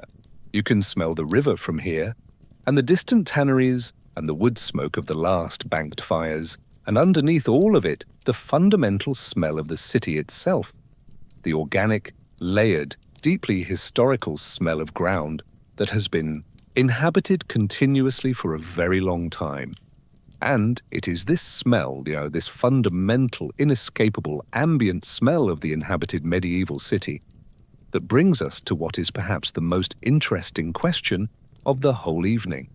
What did people do about it? Not the gong farmers, not the physicians, not the church with its incense and its theology of sacred odor, but the civic authorities, the people with the nominal power to regulate the conditions of urban life. What did they try to do? How much did they try, and how well did it work? The answer, compressed to its essence, is more than you might expect, less than was needed, and with an enforcement record that would not inspire confidence in any modern regulatory agency. But the attempt itself is interesting. Interesting as evidence of how medieval people understood their own urban environment and what they believed could and should be done about its most challenging features. The history of medieval urban sanitation regulation is longer and more detailed than its reputation suggests. The popular image of the medieval city as a place where everyone simply accepted whatever conditions prevailed, where no one thought to object or organize, where civic authority was either absent or indifferent to the quality of daily life. This image is wrong, and it is wrong in ways that the documentary record makes clear. Medieval cities were governed, they had laws, they had officials, they had courts, and they used all of these to address the conditions of urban life with an energy that varied by city, by era, and by the specific crisis at hand, but that was real and consistent enough to leave a substantial paper trail. London's regulatory record is among the most extensively documented, and it reveals a city that was in continuous, largely unsuccessful negotiation with its own filth throughout the medieval period. From the 13th century onward, London's civic authorities issued repeated orders addressing the condition of the streets. Orders requiring householders to clean the street in front of their properties, orders prohibiting the dumping of waste in specific locations, orders requiring the removal of dunghills that had accumulated beyond acceptable size, orders about where butchers could dispose of offal, orders about where tanners could operate, orders about the condition of the Thames banks. The repetition of these orders is itself the most significant thing about them. An order that was issued once and complied with did not need to be issued again. The fact that the same orders, sometimes in almost identical language, appear in London's civic records across decades, sometimes across centuries, tells you that the compliance was partial, the enforcement inconsistent, and the underlying conditions driving the problem unchanged. The dunghills that were ordered removed in 1281 were back in various forms and locations when similar orders were issued in 1309 and again in 1345. The butchers who were ordered to cease dumping offal in the Thames in one decade were generating similar orders in the next. This was not, or not primarily, a failure of will on the part of the city's authorities. It was a failure of capacity, a gap between what the regulations required and what the enforcement mechanisms available could actually deliver. Medieval London had a system of ward officials, aldermen, beadles, constables, whose responsibilities included the enforcement of sanitary regulations among their other duties. These officials were part-time, unpaid or modestly compensated, dependent on the cooperation of their neighbours, and operating without the institutional backing, the legal clarity, and the physical infrastructure that effective environmental regulation requires. The fines for violations were real. Records show specific individuals being presented at civic courts for specific violations of sanitary ordinances, and fines being levied and sometimes collected. But the fines were often too small to function as effective deterrents for people whose livelihood depended on the practices being regulated, and the coverage of the enforcement system was uneven enough that the risk of detection and prosecution was, for many people, low. The rational calculation for a butcher deciding whether to dump offal in the river or transport it to a designated disposal site at personal expense and inconvenience was not always resolved in favor of compliance.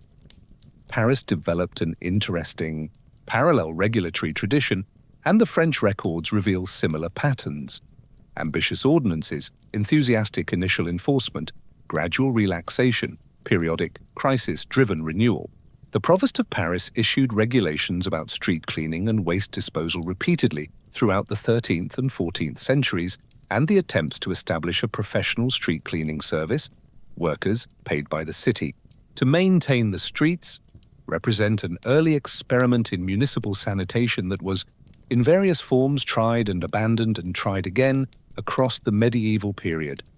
The specific problem of water quality generated perhaps the most sustained regulatory attention in medieval cities, because the connection between contaminated water and illness, while theoretically misunderstood, was practically observed often enough to motivate real action.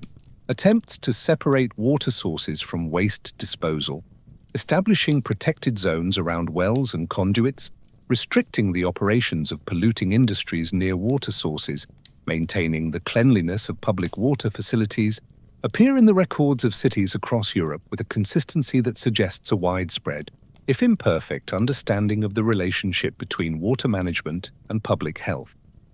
The regulation of specific industries, tanners, butchers, dyers, bone boilers, generated the most contentious and the most revealing regulatory disputes, because these industries were economically important, politically organized through their guilds, and operating in ways that were genuinely incompatible with the quality of life of their neighbors.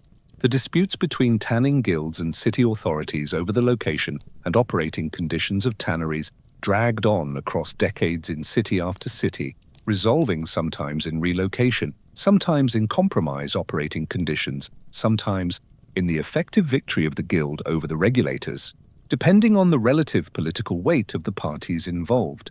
Scholars still argue whether the medieval regulatory tradition around urban sanitation represents a genuine precursor to modern public health, an early, halting development of the idea that the state has a responsibility for the sanitary conditions of its citizens, or whether it is better understood as a series of disconnected responses to specific problems without any underlying coherent philosophy of public health connecting them. The question matters for how we understand the intellectual history of public health, but the practical history is clear enough. Medieval cities tried, repeatedly, and with genuine effort, to manage the sensory and sanitary conditions of urban life, and they succeeded partially and inconsistently. And the gap between their ambitions and their achievements was filled by the accumulated organic material of the city's daily life, layer by patient layer. The street you are walking down has a drainage channel along one edge, a stone-lined gutter that is supposed to carry the street's liquid waste toward the river, and that is doing this job with moderate success. Its current slowed by accumulated debris but still moving, still carrying something towards somewhere. Beside the gutter, on a corner, there is a wooden post with a notice on it. An official notice, you can tell by the seal at the bottom, though the light is too poor to read the text. You can guess what it says. Some version of "Do not dump waste here. Remove your dunghills. Keep the street clean."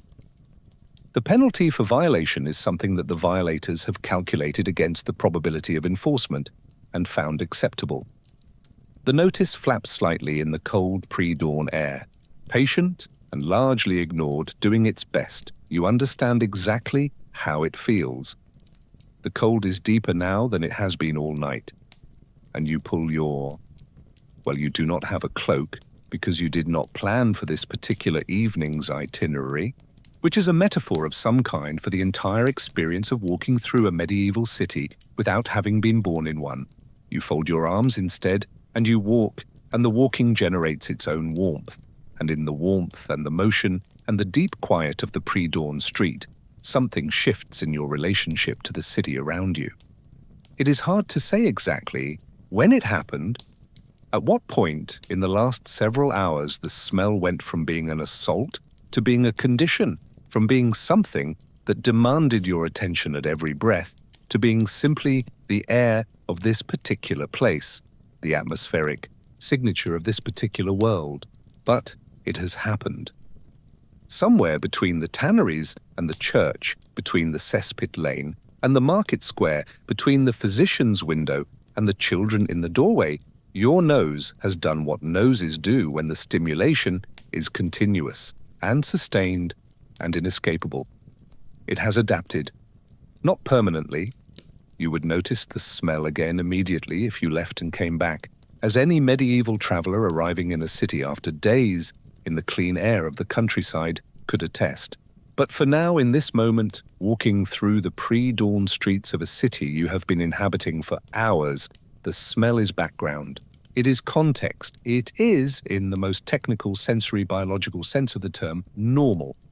This is olfactory fatigue, and it is one of the most important and most underappreciated mechanisms in the story of how medieval people lived in medieval cities without being incapacitated by the sensory conditions of their environment.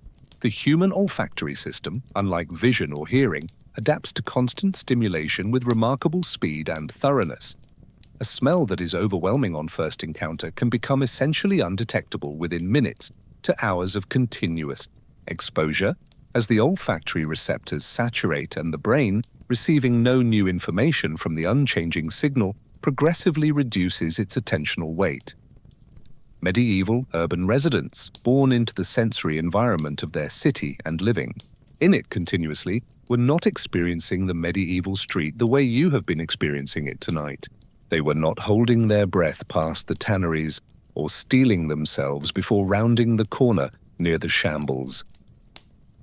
The smells that have been demanding your attention all evening were for them the baseline, the normal, unremarkable background against which other sensory information registered. A particularly bad day might notice itself, a particularly acute event might break through the adapted baseline, but the general ambient smell of the medieval city was, for its inhabitants, simply what air smelled like. This has a significant implication for how we interpret medieval sources that describe urban smells. When a medieval chronicle mentions the intolerable stench of a particular location or event, that description is coming from a sensory baseline that was already substantially higher than ours, which means the events that broke through that baseline and registered as remarkable were, by modern standards, extraordinary indeed. The cesspit collapses and plague pit descriptions and tannery complaints that made it into the written record were not the average experience of the medieval city. They were the events that exceeded even the adapted threshold of people already, living in conditions that would floor a modern visitor. The folk remedies and coping strategies that medieval people deployed against the worst of their sensory environment were varied, practical, and woven so thoroughly into daily life that many of them appear in the sources not as special measures, but as ordinary domestic practice, things that everyone did without needing to be told, because everyone had always done them, and the logic was self-evident. Vinegar was perhaps the most versatile of these practical tools. Cheap, widely available, genuinely antimicrobial, sharp enough to cut through other smells, and understood within the medical framework of the time as a protective substance that countered the corrupting influence of bad air. People held vinegar-soaked cloths to their noses in particularly contaminated environments. They washed surfaces with it. They added it to drinking water as a purifying agent. During plague epidemics, vinegar was used extensively as a fumigant and protective measure, applied to clothing, to surfaces, to the body, to the doors and walls of houses where plague had been present. Spiced wine occupied a similar position. At the upper end of the economic scale, the addition of spices to wine served culinary purposes, but the aromatic complexity of heavily spiced wine also created a powerful competing smell that could dominate other sensory inputs, and the practice of drinking spiced wine in crowded, closed social settings where the atmosphere was challenging was partly medicinal in the medieval understanding, the spices purifying the air, the wine warming and strengthening the body's defenses.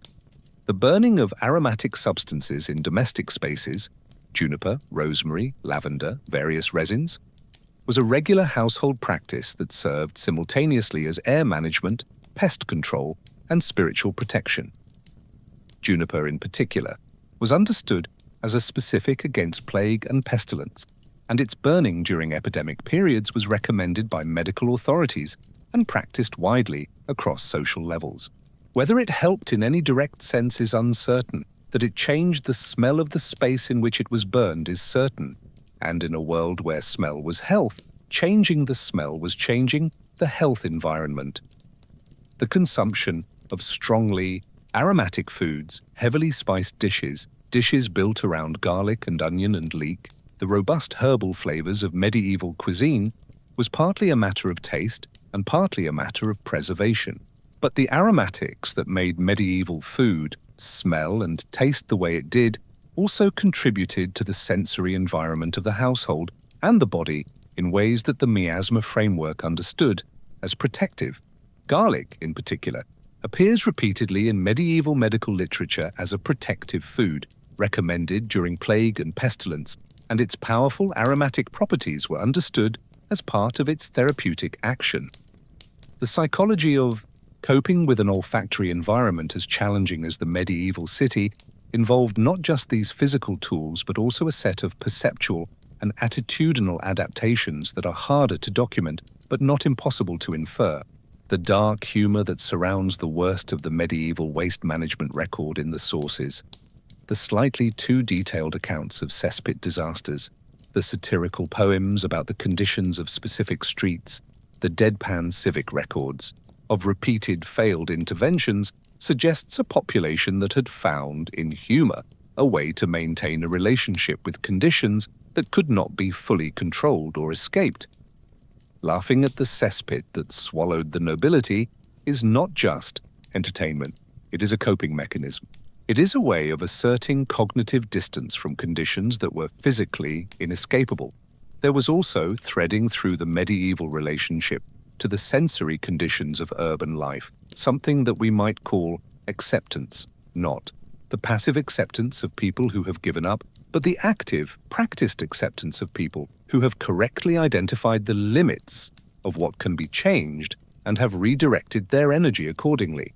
The medieval city could not be made clean in the modern sense. The infrastructure did not exist, the theory was wrong, and the resources were insufficient.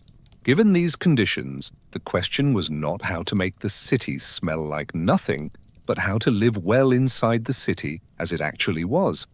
And the pomanders, and the herb-strewn floors, and the spiced wine, and the burned juniper, and the vinegar washes were all answers to that question, partial and practical and genuinely effective within their limits.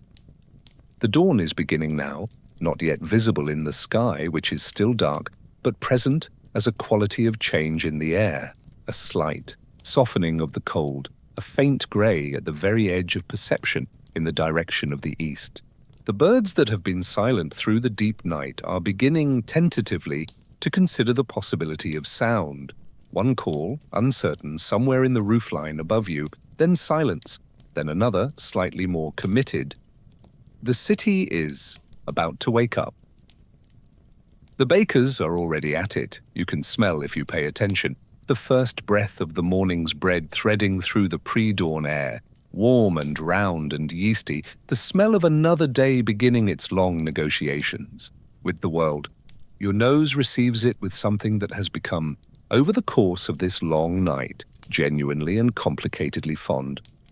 The grey at the edge of the sky is deepening now, not yet light, not quite dawn, but the specific quality of darkness that precedes dawn, which is different from the darkness of midnight in ways that the body knows before the eyes confirm it.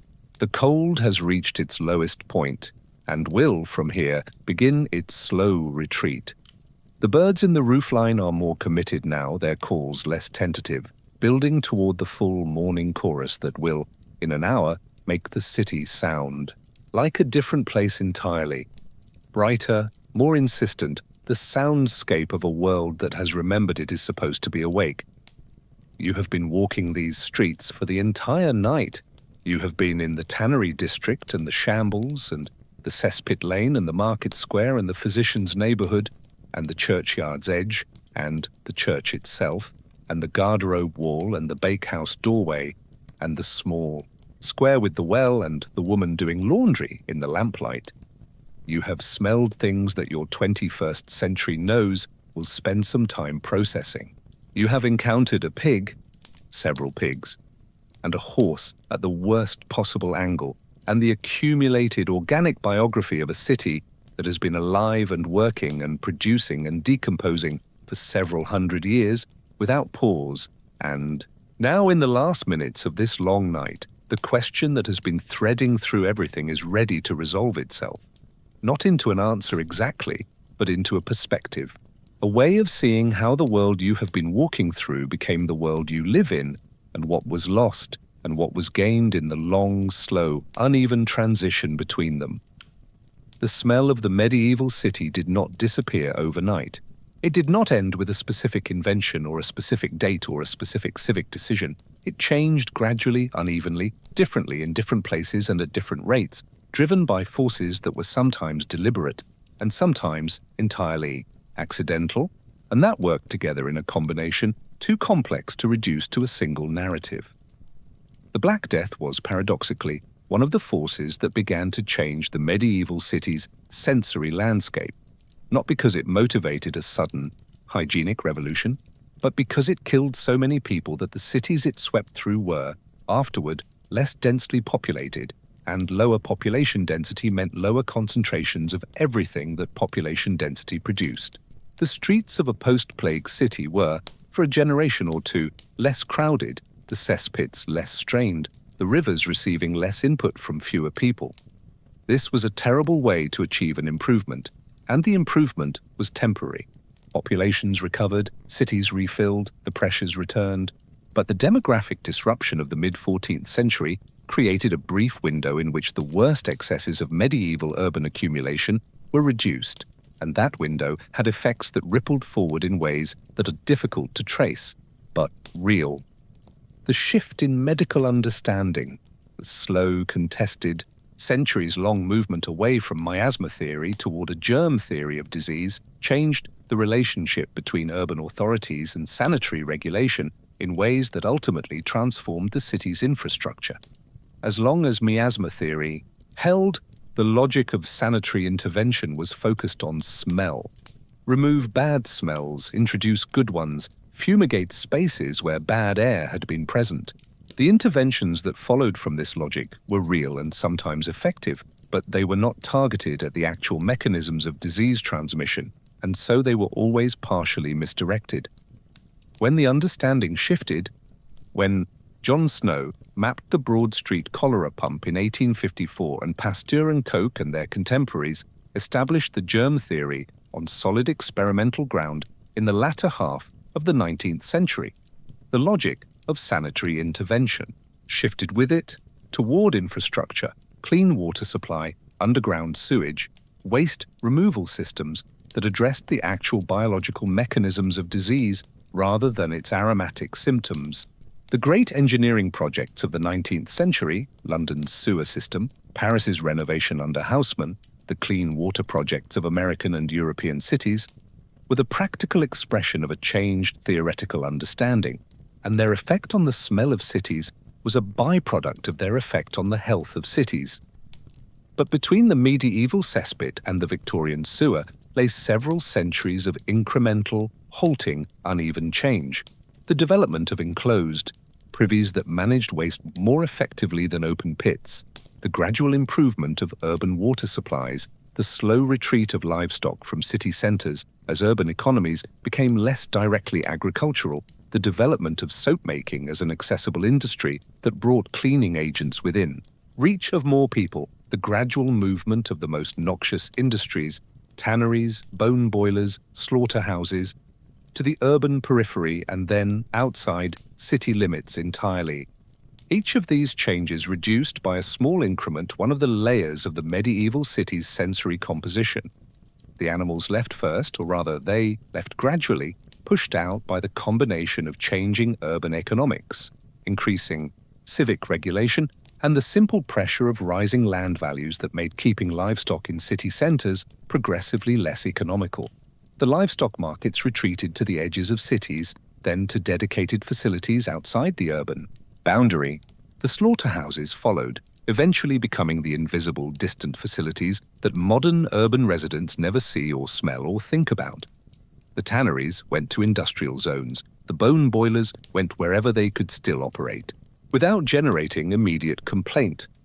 What remained for a long time was the street itself, the accumulated organic material of centuries of inhabited ground. and the problem of human waste, which persisted as an urban challenge well into the industrial period. The night soil trade, the collection and agricultural sale of human waste from urban cesspits, continued in many cities into the 19th century, conducted by workers whose social position and working conditions were not dramatically different from those of their medieval predecessors. The sensory conditions of urban poverty remained extreme long after the sensory conditions of urban wealth had been transformed by plumbing and clean water and soap. Scholars still argue about the timeline and the drivers of this transformation, whether it was primarily a story of scientific progress, or of economic development, or of political change, or of simple demographic pressure reaching a point where the old arrangements broke down beyond repair. Probably it was all of these things operating at different rates in different places with no single cause and no single turning point.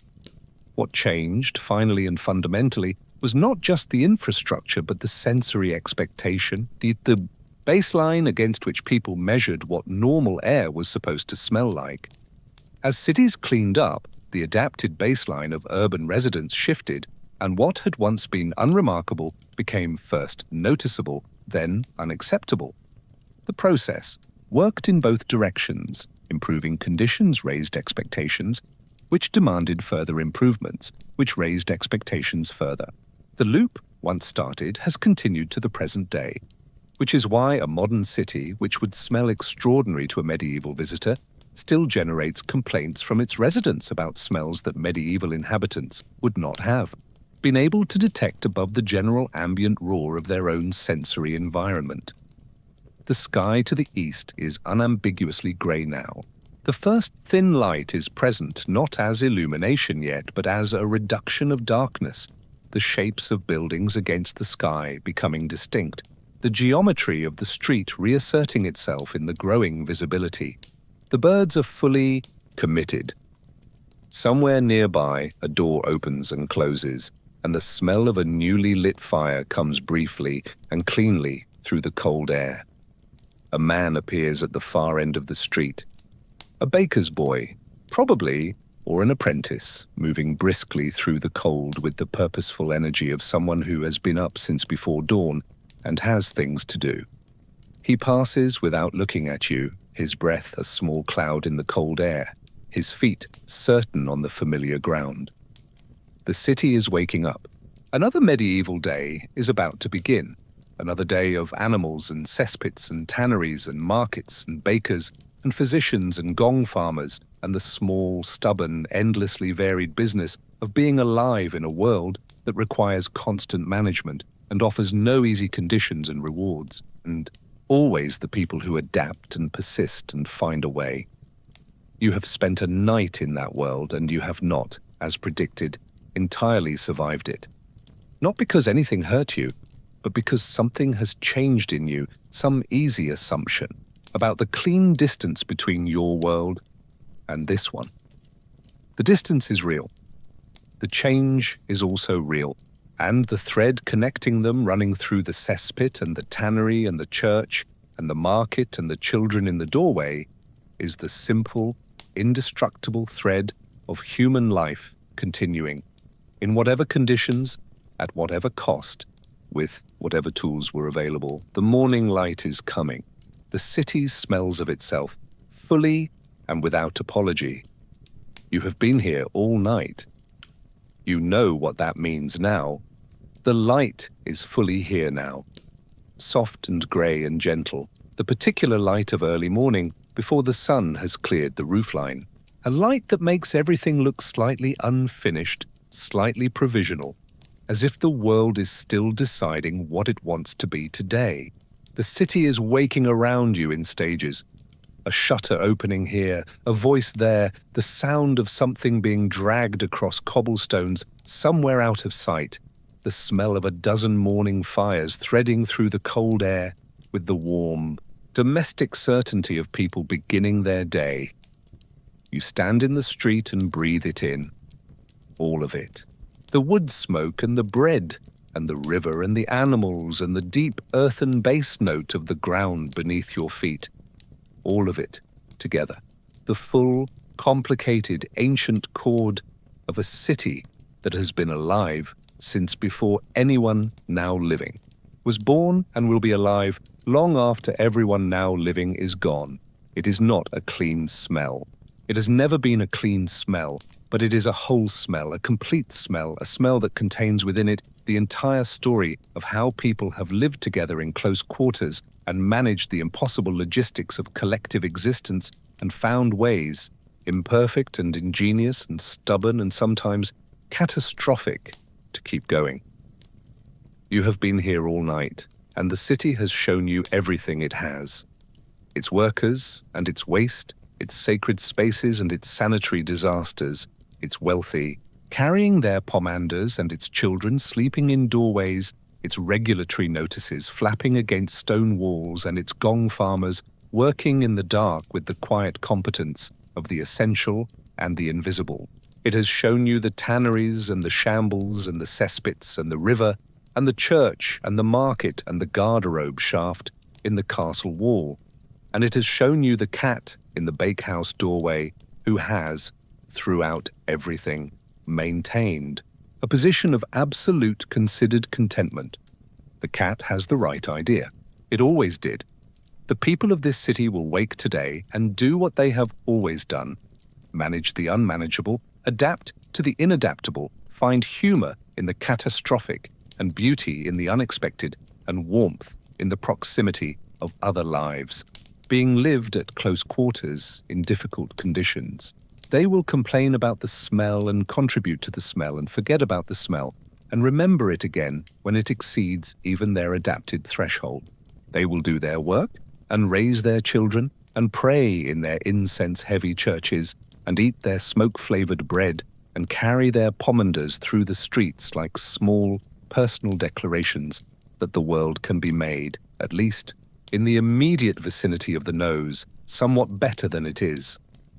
And then the night will come again, and the gong farmers will start their rounds, and the city will breathe its deep, organic breath into the dark, and somewhere across the centuries, very far away, in a room with clean air and soft sheets and the entire modern infrastructure of sanitation operating silently beneath the floor, you will be drifting towards sleep with the smell of a medieval city in your memory, not as something terrible, exactly, but as something real, something that reminds you what the world is made of and what people are made of, and how much has been built between then and now, and how recently. Let that thought carry you now. Let the grey morning light soften into something warmer. Let the sounds of the waking city, the birds, the cartwheels, the distant voices, the creak of a shutter in the morning breeze, become the sounds of your own breathing, slow and steady and easy.